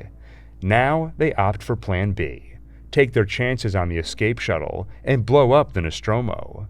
Parker and Lambert head off to grab the necessary coolant, while Ripley prepares the shuttle. But minutes later, she and the crew's pet cat Jonesy are the only ones left. The xenomorph finds Parker and Lambert. Ripley hears their mortal screams over the comms and runs to help, but she's too late. They are gone. Now Ripley activates the emergency destruct sequence, giving her 10 minutes to get out. She narrowly evades the monster, grabs Jonesy, gets aboard the shuttle, and takes off as the Nostromo explodes behind her. It's only after she puts Jonesy in cryosleep and prepares to do the same for herself that she realizes they have a guest on board. The xenomorph hid itself among the vessel's wires and tubes. Ripley hides in a closet, quietly puts on a suit, and straps in before opening a doorway. The alien holds on as rapid decompression threatens to force it into the void of space. Ripley fires her grappling hook, knocking it off the ship until it finds its way back. Finally, she activates the thrusters, pushing the xenomorph away into the void of space. When an incredible survival instinct kicks in, the alien grows itself a resin shell to withstand the lack of food or oxygen. It becomes like a rock floating in space, and it waits. Unaware her enemy lives, Ripley leaves her final report, sets a course toward Earth, and enters cryosleep. With a little luck, the network will find her in 6 weeks when she reaches the frontier. But if the very existence of the xenomorph proves anything, it's that this is a cruel world. Ellen Ripley will float for 57 years before she is found. In the meantime, her daughter grows up without a mother. But Amanda Ripley never stops looking. She takes a job with the same company, Weyland, working in the same region where her mom disappeared. And one day, 15 years after she went missing, Amanda gets a shot at some answers. She learns that a commercial vessel recovered the flight recorder unit of the Nostromo and took it to Sevastopol Station. That flight recorder is proprietary material, so Weyland-Yutani wants it back, and Amanda is invited to join the recovery mission, alongside legal executive Taylor, tasked with figuring out what exactly went wrong on the Nostromo, and Samuels, a synthetic. 2 days later, they take off in the Torrens, but when they reach Sevastopol, they find that it's in trouble. It's taken a lot of damage and no one is answering comms. When they try to board it regardless, floating debris gets in the way and separates Amanda from the others. She gets into the station and finds the place is a mess. People are either dead or running scared. And when people get scared, they get aggressive. They look out for themselves. But Amanda finds one man, Axel, who's been surviving in a small corner of the station for about a week. He's willing to help her find a way back to the Torrens, with the promise he can hitch a ride with them out of here.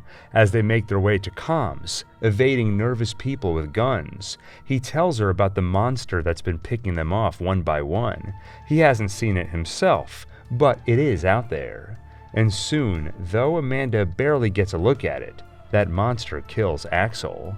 Then, some good news. Amanda finds the Nostromo flight recorder, and the bad news follows swiftly. The data is corrupted. She learns nothing. Now, Amanda's only concern is survival, especially when that monster gets into the room with her. Perhaps if that data were not corrupted, she would realize that she is facing the same sort of creature her mother faced 15 years ago, the xenomorph. Staying quiet, she avoids the monster while it slaughters every other nearby soul. And soon she discovers another enemy. Struggling to take control of the growing chaos, all the synthetics aboard turn on the humans. It seems the Seegson brand androids on this station are not as loyal to humans as the ones Weyland-Yutani makes, and that's saying something. Though Samuels has been trustworthy so far, Amanda soon finds him with Taylor, who has been wounded, hurt by debris on the way in. So Amanda ventures across the station again in search of medical care. She does find a doctor, but another encounter with the xenomorph gets him killed, and she only narrowly survives. Returning to Samuels, she finds the ship's marshals, Waits and Ricardo, with him. They fill her in on where that monster came from. Henry Marlowe is the captain of the ship which found the Nostromo recorder, but apparently that wasn't the only thing he found, because when he arrived at Sevastopol, he brought that monster with him. The marshals threw him in lockup, but haven't gotten much else out of him. They make their way to the Marshal Bureau, where they have a basic life support unit. While Taylor gets treatment, Amanda tries speaking with Marlowe. He's reluctant to talk until he finds out how personal this is for Amanda Ripley. So he tells her some of his story, how his team came upon the Nostromo flight recorder and followed its flight data in the hopes of finding the ship itself, something that'd be worth a nice payday. That data took them to LV-426, where they found the Juggernaut and the eggs, where a facehugger latched onto Foster, Marlowe's wife.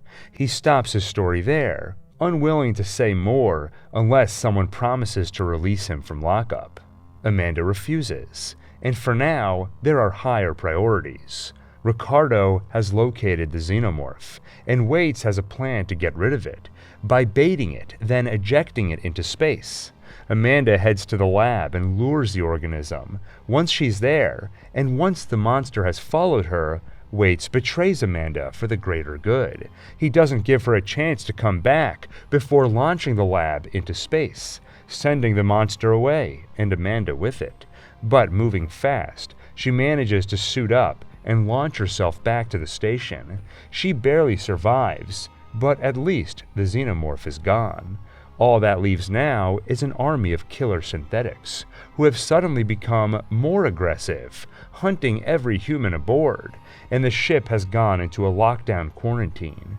Amanda kills and dodges her way back to the Bureau, where Ricardo is waiting for her, though Waits is dead, a casualty of the killer androids. For any hope of survival, They need the ship's computer, Apollo, to make the android stand down and lift the lockdown, but it's programmed only to interact with Seegson synthetics. It won't talk to fellow synthetic Samuels, who is of the Weyland-Yutani ilk. So he initiates a dangerous procedure.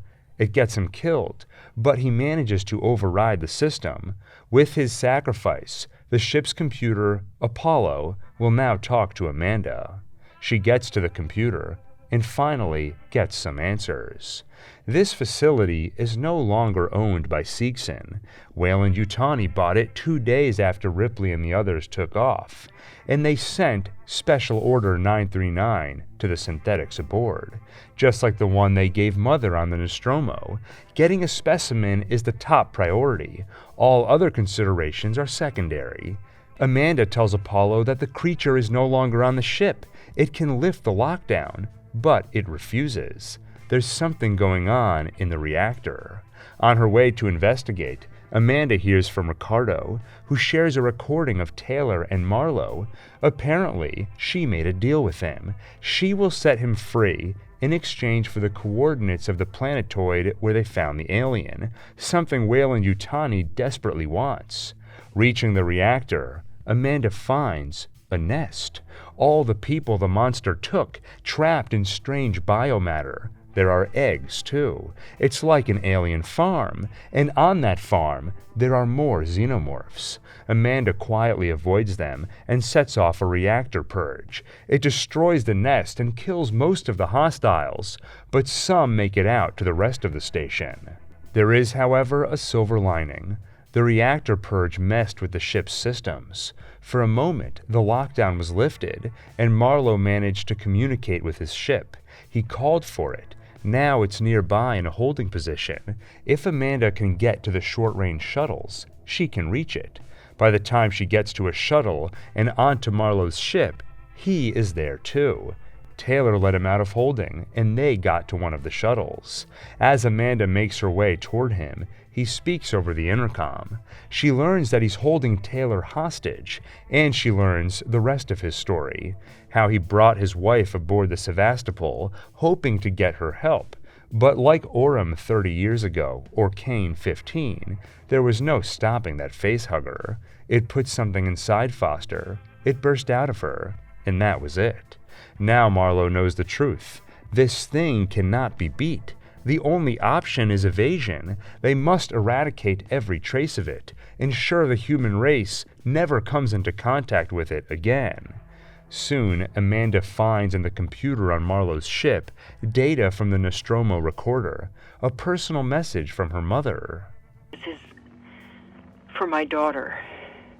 Hi, Amanda. I'm recording this for you, my sweetheart, and I hope you get to hear it one day. You see, I got into trouble. My ship, there was an accident, sweetheart, and we found an alien creature.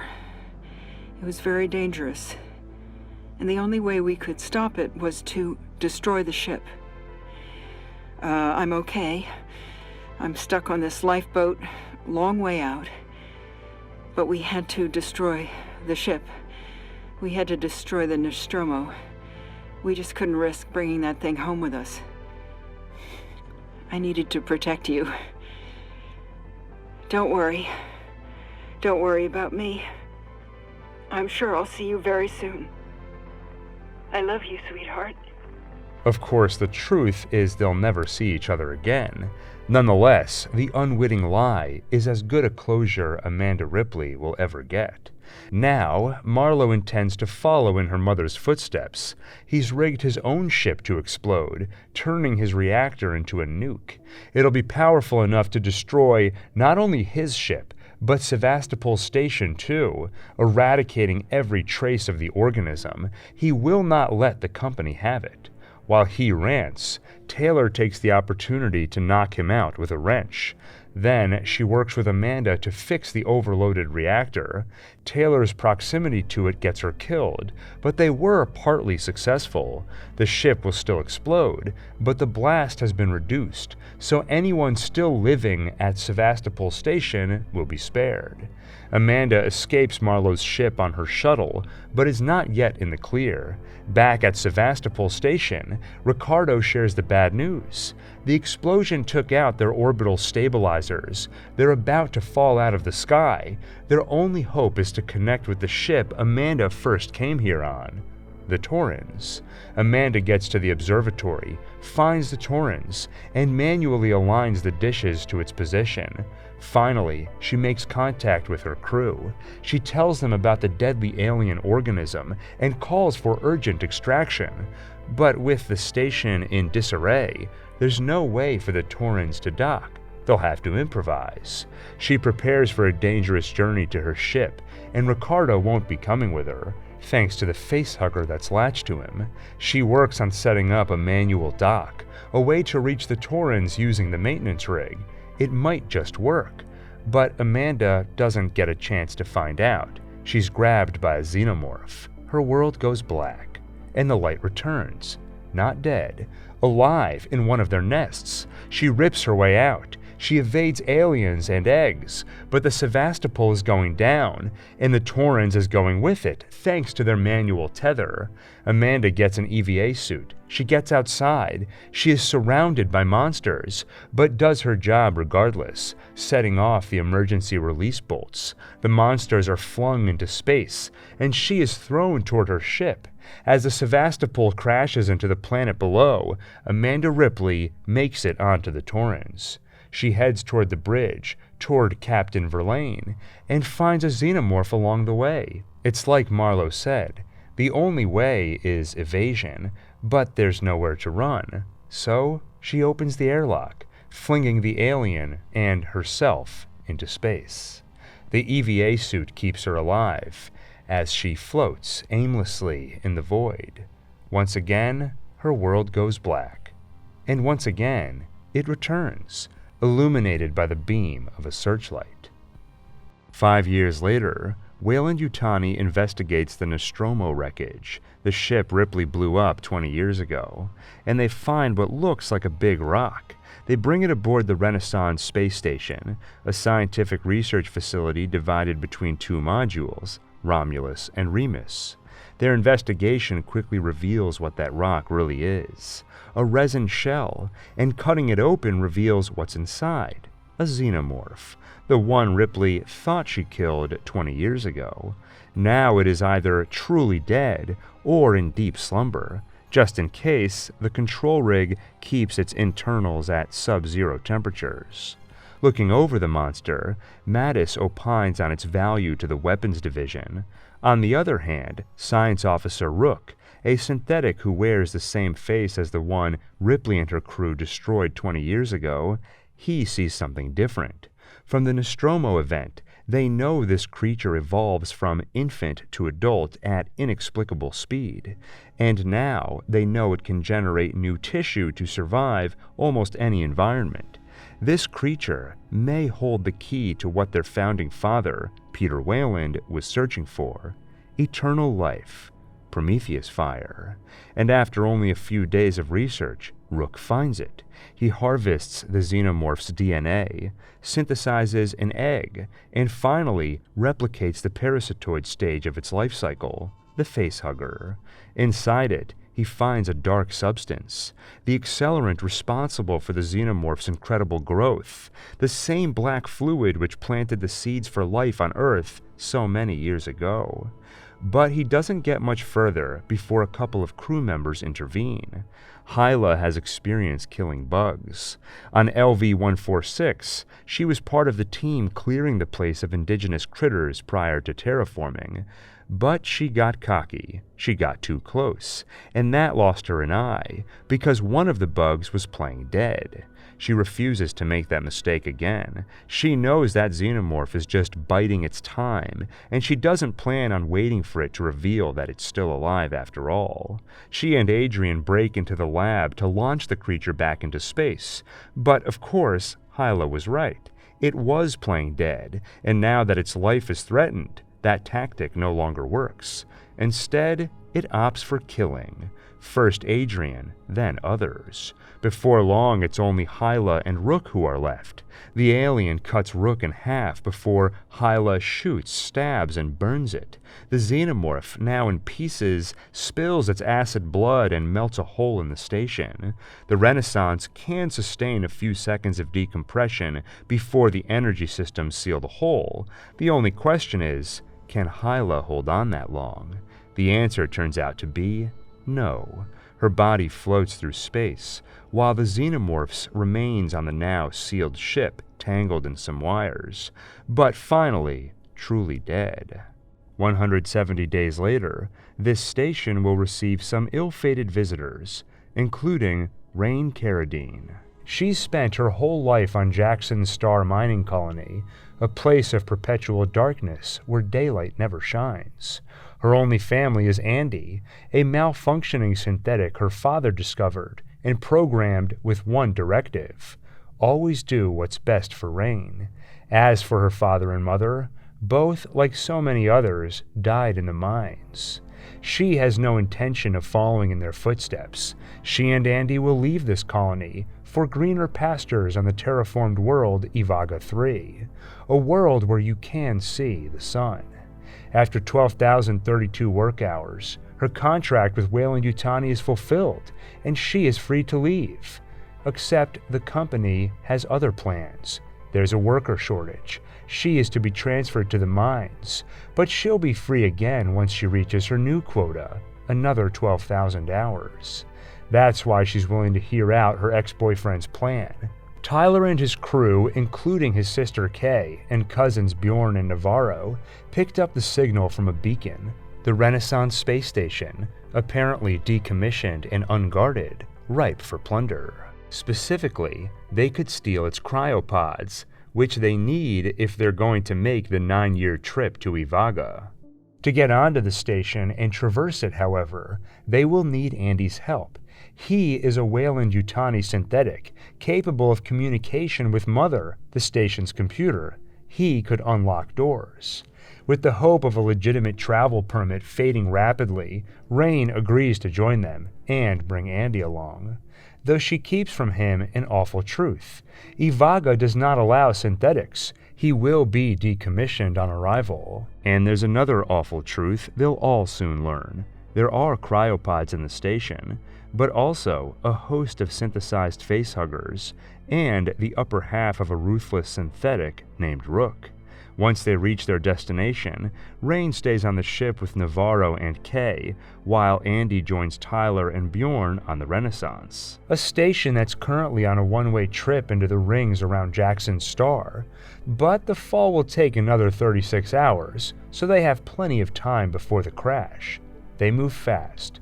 Andy gets them to the cryopods, only to find out they don't have enough fuel, so they send the pods back to their ship and go in search of more fuel.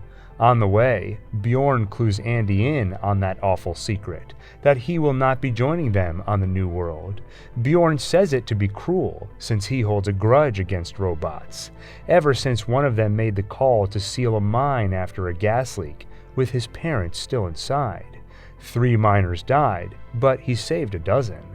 Andy accepts this fate. After all, if that's what's best for Rain, that's what's best for him. They find a room containing more of the fuel, but taking it sets off an alarm that shuts the door, and Andy does not have the credentials to open it back up. Rain and Navarro board the station to help. To get Andy those credentials, Rain steals a module from the upper half of a destroyed synthetic and slips it through the door. They quickly install it, but it'll take time for Andy to update. Time they don't have. The room is warming up, which means the specimens are thawing, facehuggers synthesized by Rook. Tyler and Bjorn fight for their lives as the creatures wake one by one. The update finishes, and they just barely escape, trapping most of the facehuggers behind a door.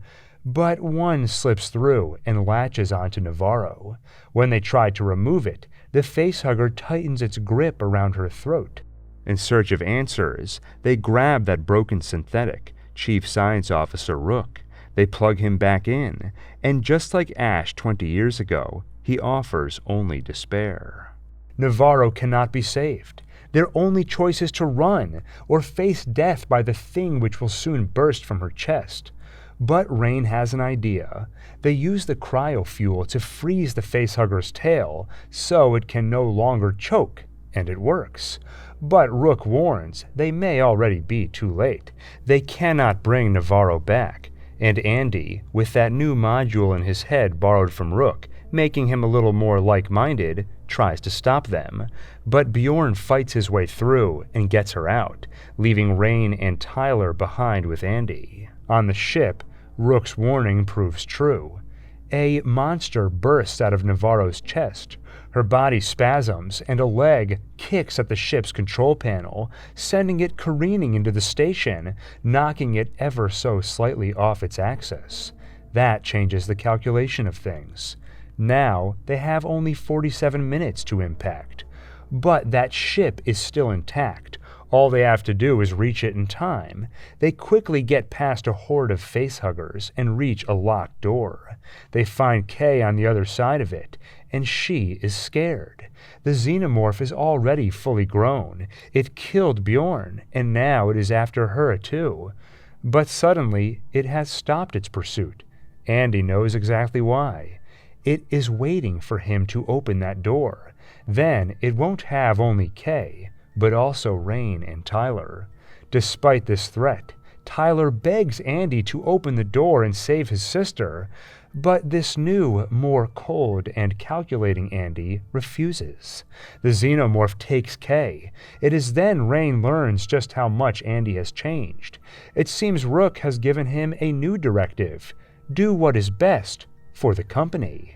They continue their journey and reach the lab, where Rook reveals that facehuggers are not the only thing they've crafted here. But inside those facehuggers, Rook also discovered a fluid, a black fluid, the same one discovered by the Prometheus almost 50 years ago. On this station, he hoped to use its mutagenic capabilities to benefit humanity, to make humanity into the perfect organism, strong enough to survive space, a necessity proven by the constant death found at non-Earth colonies. Andy grabs samples so he can bring them back to the colony for further research, while Rain and Tyler grab a couple of rifles. With 20 minutes to impact, they get moving, and soon they come upon a nest, where some of the old crew have been cocooned and used to birth more xenomorphs. Rain and Tyler should run for their lives, but they cannot, because Kay is alive. Of course, they can't leave her behind. They free her from the nest, but she is badly wounded. Andy suggests using the goo to make her heal, but of course they can't know it'll work. It could be dangerous. Instead, Rain suggests they get her to the ship and put her in cryo to keep her alive, until she can receive medical attention. And they will have to move fast, because the xenomorphs have discovered the visitors in their nest. Tyler is killed, and Andy is hurt, but Rain and Kay get to the elevator.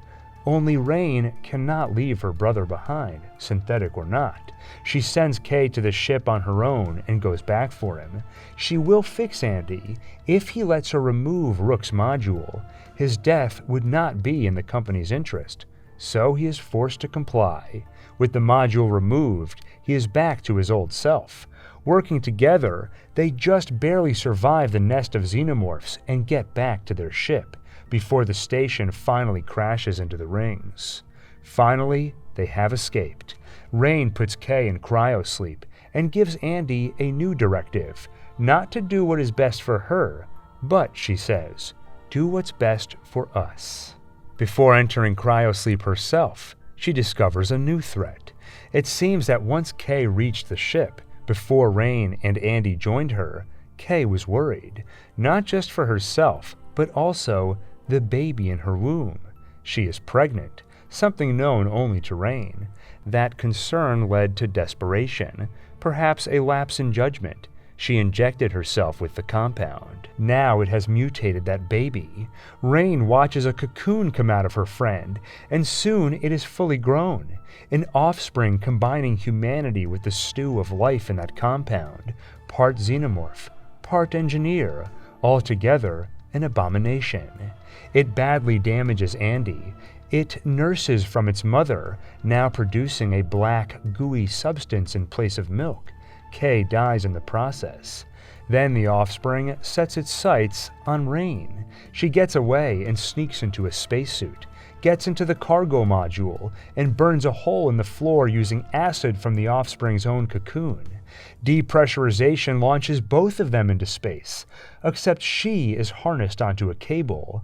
The offspring saves itself by grabbing on, until she unlocks the cargo module. It flies into space, taking the creature with it. Finally, Rain gets back on the ship, gives her last report, sets a course for the Ivaga system, and enters cryosleep, after doing the same for Andy. He may not be allowed on that new world, but she will take her chances. That is what's best for her and her brother. Almost 40 years later, Ellen Ripley's escape vessel is finally discovered. It should have happened 57 years ago, weeks after escaping the Nostromo, but she ended up drifting through the core systems. It's just blind luck that a deep salvage team discovers her.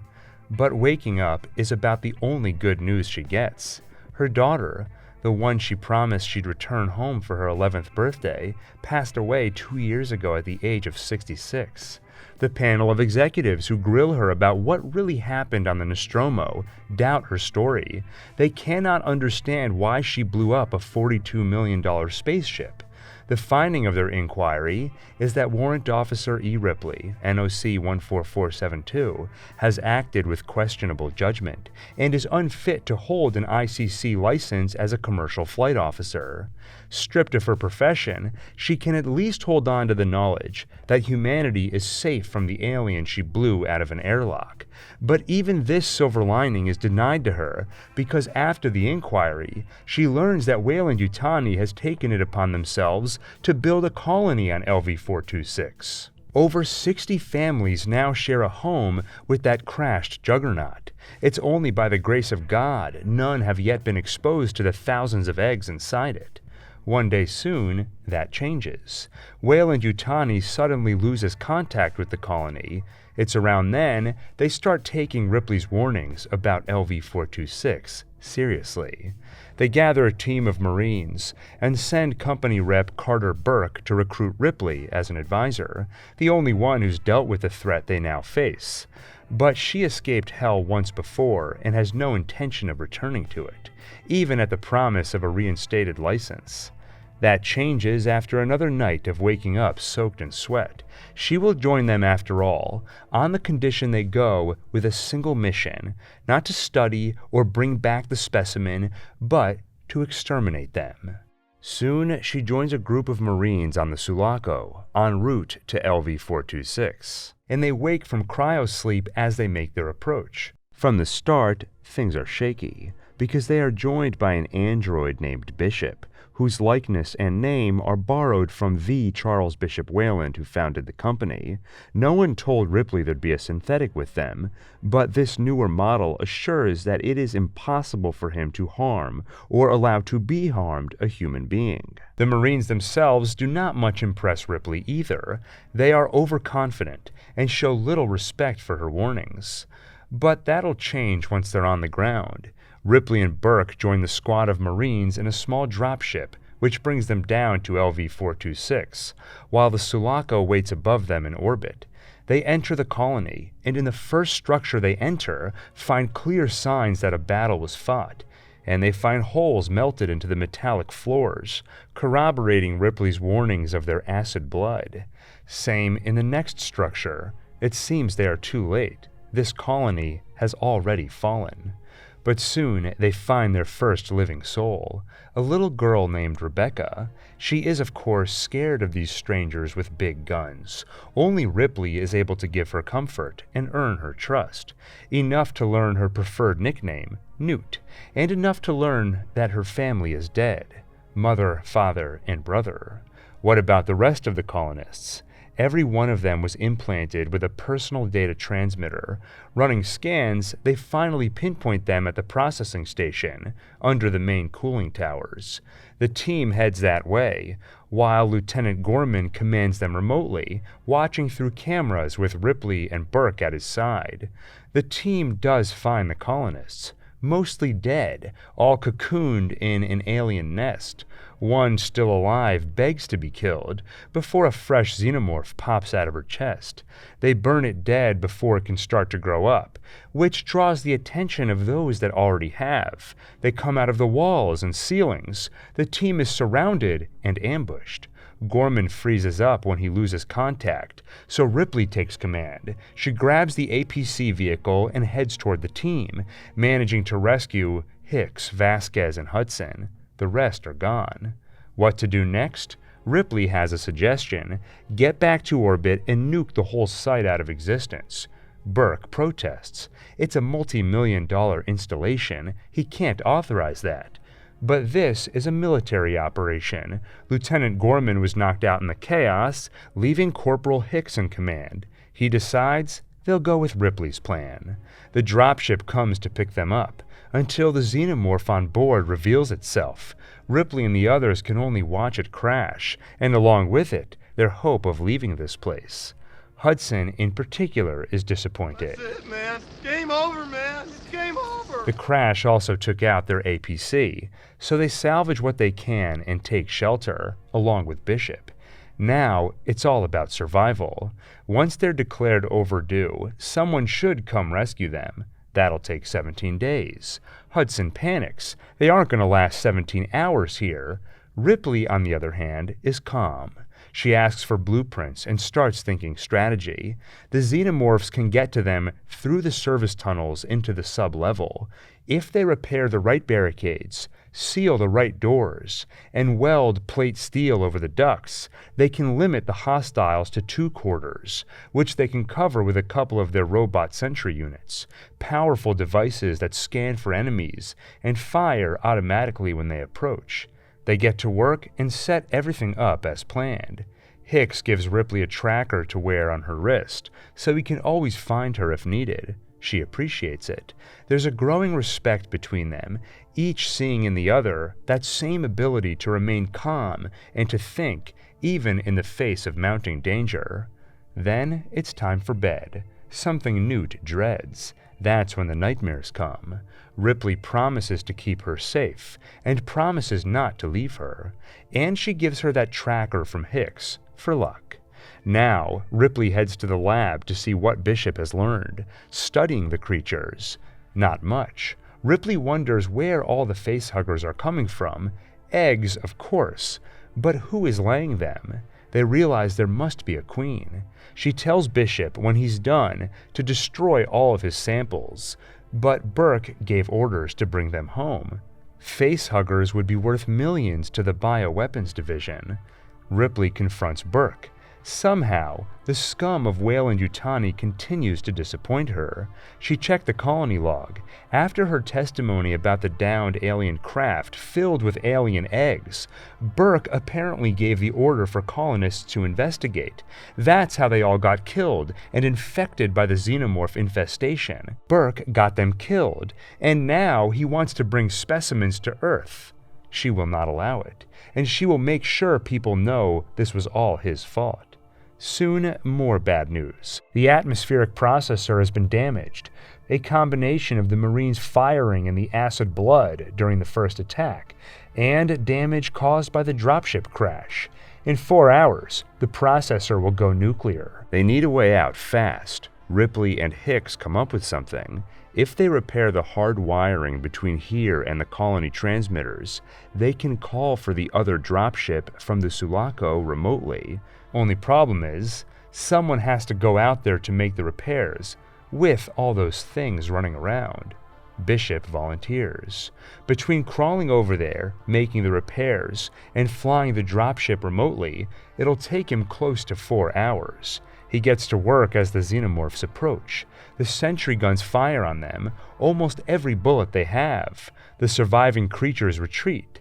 The guns worked, but it's a one-time deal, because now they're out of ammo. Of course, the xenomorphs don't know that, so they'll probably look for another way in. Hudson and Vasquez walk the perimeter. Gorman wakes up, and Ripley, after over 24 hours without sleep, joins Newt in the med lab for some shut-eye, only to wake up to a couple of facehuggers.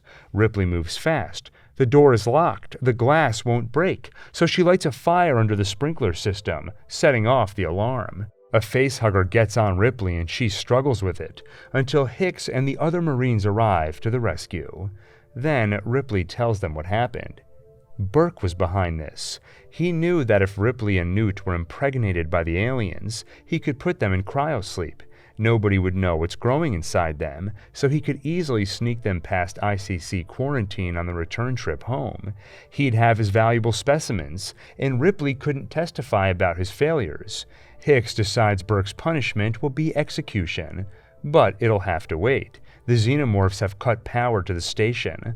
The Marines quietly survey their surroundings. The monsters are somehow in the perimeter and approaching fast. They're right on top of them, and they realize that's how they got in. They're in the ceilings above them. It's another ambush. The monsters grab Hudson and drag him underground. Burke makes a break for it and runs right into a xenomorph. The others escape into the air ducts, while Vasquez and Gorman die, protecting them from the coming swarm. Ripley, Hicks, and Newt run until the little girl falls down a shaft, and like Hudson, she is taken. Bishop has made the repairs and brought down the dropship. They have 26 minutes before the atmosphere processor blows, but they are not leaving. Ripley is going to get Newt back, and she'll have to go alone. Hicks is too hurt, burned by the acid blood of a xenomorph he killed, protecting him and Ripley. She grabs weapons, heads into the nest under the processing station, and follows the tracker she gave Newt. She has to kill a facehugger and xenomorph, but gets to the girl. She grabs Newt and finds herself face to face with the Queen. Ripley torches her eggs, riddles her with bullets, and they make a run for it. The Queen comes after them. Ripley desperately calls for both elevators. She gets in the first one to arrive, and the Queen takes the other, chasing them to the surface. It seems all hope is lost, until Bishop comes in on the dropship. Ripley and Newt get on board. They escape, and they get to the Sulaco. Finally convinced that synthetics aren't all bad, Ripley thanks Bishop, just before the Queen rips him in half, having apparently snuck onto their dropship, and now it's here. But once Ripley gets into an exosuit cargo loader, it's a fair fight, and she gives that Queen the usual xenomorph treatment, tossing it into the airlock and launching it into space. Ripley puts the wounded but still breathing Hicks into cryosleep, then does the same for Newt, and finally herself. Time to go home. But this is still a cruel world. Sure, they killed the Queen, but none of them noticed the facehugger on board. It causes an electrical fire, and the ship's computer launches them off the Sulaco. They crash land on Fury 161, one of Weyland-Yutani's backwater work prisons. Ripley is their first female guest in years. Chief Medical Officer Clemens is the one who greets her when she wakes from cryosleep, and he's the one who tells her that she is the ship's sole survivor. Ripley grieves, and she checks for signs of what went wrong. She checks for signs of that dangerous organism. Hicks' body is mangled beyond recognition, and Newt's shows no sign of an alien life form hiding inside her. They hold a funeral, leaving a recently deceased ox unguarded. No one thought to check the animal's cause of death, and no one is there to witness a xenomorph burst out of it. Before the killing starts, Ripley knows a little piece. They called for rescue, and someone should be here in a week to pick her up. In the meantime, Clemens tells her more. How the prisoners here found religion a few years ago. How the company wanted to shut the place down, but the converts insisted on staying. So the 25 of them were allowed to remain as custodians. Ripley and Clemens find themselves trusting each other. They grow close and even become intimate. Then prisoners start dying. No one knows what's doing it, but the burns make it obvious to Ripley. Acid blood. There's a xenomorph on Fury 161. In the prisoners' trash heap, She finds where they threw Bishop's remains and plug him back in for some answers. He reads out data from the ship's recorder and tells her about the facehugger, and he tells her how this data has already been uploaded to Weyland Yutani. They still want that specimen for their bioweapons division. They know it's here, and they will be coming for it. No one believes Ripley, and the one man who has actually seen the alien has a reputation for mental instability. Regardless, she knows the danger they're in and looks for solutions, but finds none. The prison has no weapons, and there's no way off-planet, except the supply ship that arrives once a month. Soon, Ripley and Clemens have one last quiet moment together before he becomes the xenomorph's latest victim. Ripley should be next, but strangely, it is not hostile toward her. The next victim is Superintendent Andrews, and the other prisoners all witness it. There is no longer any doubt about what they're dealing with. Suddenly, they're willing to hear Ripley out. She asks some questions about the facility and hatches a plan. They have a room built for nuclear waste that never got used. If they can lure the xenomorph there, they could lock it in.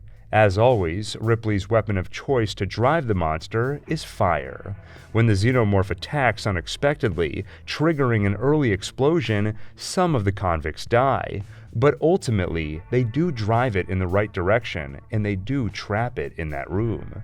But one prisoner, the unstable one who first witnessed the xenomorph, he has to see it again. He kills the man guarding the room where it's trapped. He opens the door and does get a look at the beast. It's the last thing he sees. Now they're back to square one, and there's a matter Ripley has kept to herself so far. She hasn't been feeling well. She gets in the neuroscanner and finally sees what's growing inside her. A facehugger must have gotten to her in the stasis pod, and now she carries inside her the next queen.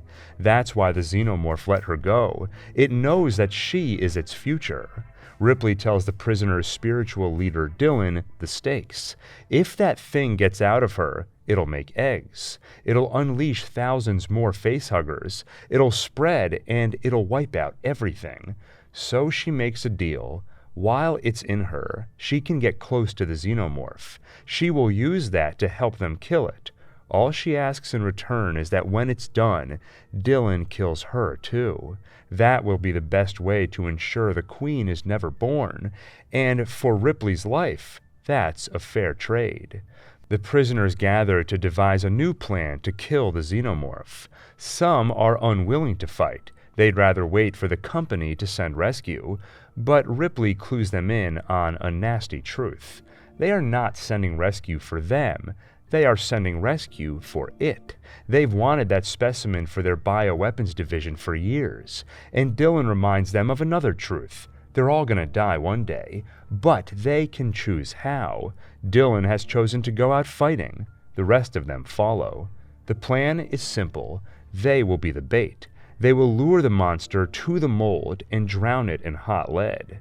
More of them die in the process, some by accident, some by sacrifice, including Dylan, but in the end, they do kill it. Now, all that's left is Ellen Ripley herself. But Weyland Yutani has something to say about that, and they're already here. When Ripley put herself in the neuroscanner, the data was uploaded and they expedited their trip. She's met by a man with Bishop's face, not an android, but the human who designed him, perhaps a descendant of Weyland's. The company sent him to show Ripley a friendly face, hoping it would make her more amenable. He tells Ripley to come with them. They have all the equipment they need right here to take that monster out of her. She can live.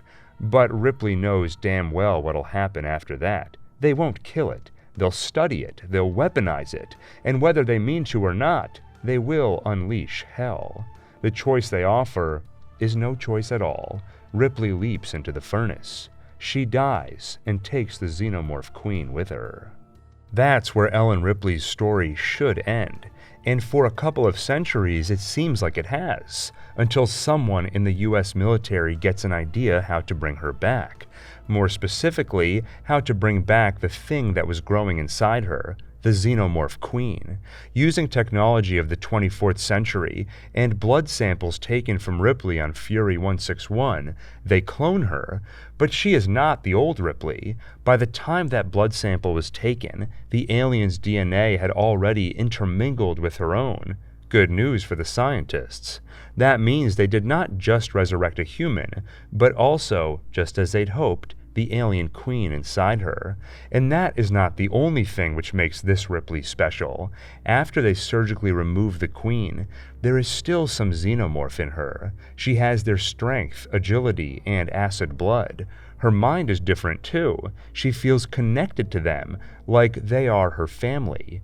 And she has memories of her old life. It seems the aliens pass on their memories genetically, and now she does too. The scientists, with a queen in their possession, soon have eggs too, and if they want more xenomorphs, they'll need human hosts for incubation. That's where the mercenaries come in, hired to steal stasis pods with people still in them. The scientists put eggs in front of the sleeping, unwitting test subjects. Facehuggers plant embryos inside them, and soon the scientists have themselves over a dozen xenomorphs. But among those mercenaries is a girl named Call. She harbors two secrets. One, she is a second-generation synthetic, the kind made not by people, but by other androids. Two, she did not join these mercenaries for money. She did it because she knew what the scientists were up to and wanted to stop it. When the government found out about second-generation synthetics, they recalled them. But some, like Call, made it out. Before the recall, she accessed the mainframe and found every dirty little covert op the government ever dreamed of, including this one. She knew that if they succeeded in resurrecting xenomorphs, it would be the end of humanity, a species she is programmed to care about. However, by the time she gets to Ripley, it's far too late. The scientists already have their xenomorphs, and after that, it doesn't take long for things to go wrong. One of their xenomorphs figures out how to escape by slaughtering their cellmate and letting the acid blood melt them a makeshift exit. Just like that, the United Systems military vessel Auriga becomes a slaughterhouse. The mercenaries aren't sure Ripley's allegiance. She looks human, but Call knows there's alien inside her. Nonetheless, she's useful. They team up, and they join Dr. Wren, one of the few survivors still on the ship. He clues them in on something. When the Auriga registers an emergency, it automatically sets a course for home base, Earth, which means these monsters will be unleashed there unless they can stop it. Their plan is to escape on the Betty and blow up the Auriga. As they make their way, they pass by a lab which explains the 8 tattooed on Ripley's arm. She was not the first attempt at a clone. There were 7 before her. 7 failures, genetic monstrosities. The only one still breathing begs for Ripley to kill her. And she does. She burns the whole room and every twisted creation in it. Soon they also find another survivor, Purvis, one of the poor bystanders who was kidnapped in cryosleep, and he already has a xenomorph growing inside him. Ripley can smell it. But there is hope. If they can get him to the Betty in time, they can freeze him again, and only wake him once they're home and have the surgical tools to take it out of him. The remaining journey is treacherous, getting several of the mercs killed. Call takes a close-range bullet when Dr. Wren betrays them, locking them behind a door and running off on his own. When Call brushes off the bullet wound and gets the door open, her true nature as a robot is revealed. She hates herself for it. She's disgusting. But someone else who isn't quite human either, Ripley, tells her to get over it. She does, and she taps into the ship's mainframe. She gives an order so that when it reaches Earth, it won't land. It'll crash, hopefully destroying it and eradicating the xenomorphs. Finally, they make their way to the Betty, but Ripley is captured by the xenomorphs along the way, though it's unclear if she's an unwilling captive or if she's glad to be with her own kind. On the Betty, they find Dr. Wren. He does not want his work to end. He holds Call at gunpoint, demanding they abort the collision. It's around then Purvis feels a monster trying to crack open his ribcage from the inside. He's gonna die, but he won't waste it. He grabs Dr. Wren and holds him close, so when the xenomorph comes out, it doesn't just kill Purvis, but takes Wren with him. With the doctor gone, the rest of the crew shoots the infant alien dead. As for Ripley, she has a reunion with her daughter, the alien queen, and learns that in the genetic crossing, it wasn't just the xenomorph who passed some traits to Ripley, but Ripley also passed at least one to the queen, a human reproductive system. Yes, she has laid eggs, but now she also has something gestating inside her womb, and Ripley soon witnesses its birth, a bizarre hybrid, a xenomorph with human eyes. It screeches, a sound at once alien but also human, like a crying infant. It turns on the queen, killing her, and instead looks to Ripley, as though recognizing her as its closer kin. Nearby, there is also a scientist cocooned in the nest. He is in awe of this beautiful genetic hybrid. He calls for it. The child answers his call by slaughtering him. Ripley uses the distraction to escape onto the Betty, and they leave the Auriga, but the child would not be left behind and has followed her here. It kills DeStefano, a USM soldier who escaped with them, and nearly kills Call, but the hybrid child inherently trusts Ripley. She uses that against it, to get close, and to use her own acid blood to melt a hole in the wall. Depressurization pulls the hybrid against it. Its insides are ripped out and launched into space. It screams an almost human scream. Ripley can only say she's sorry before the screaming finally stops, and the thing is finally gone. The Auriga crashes to Earth, while the Betty lands safely.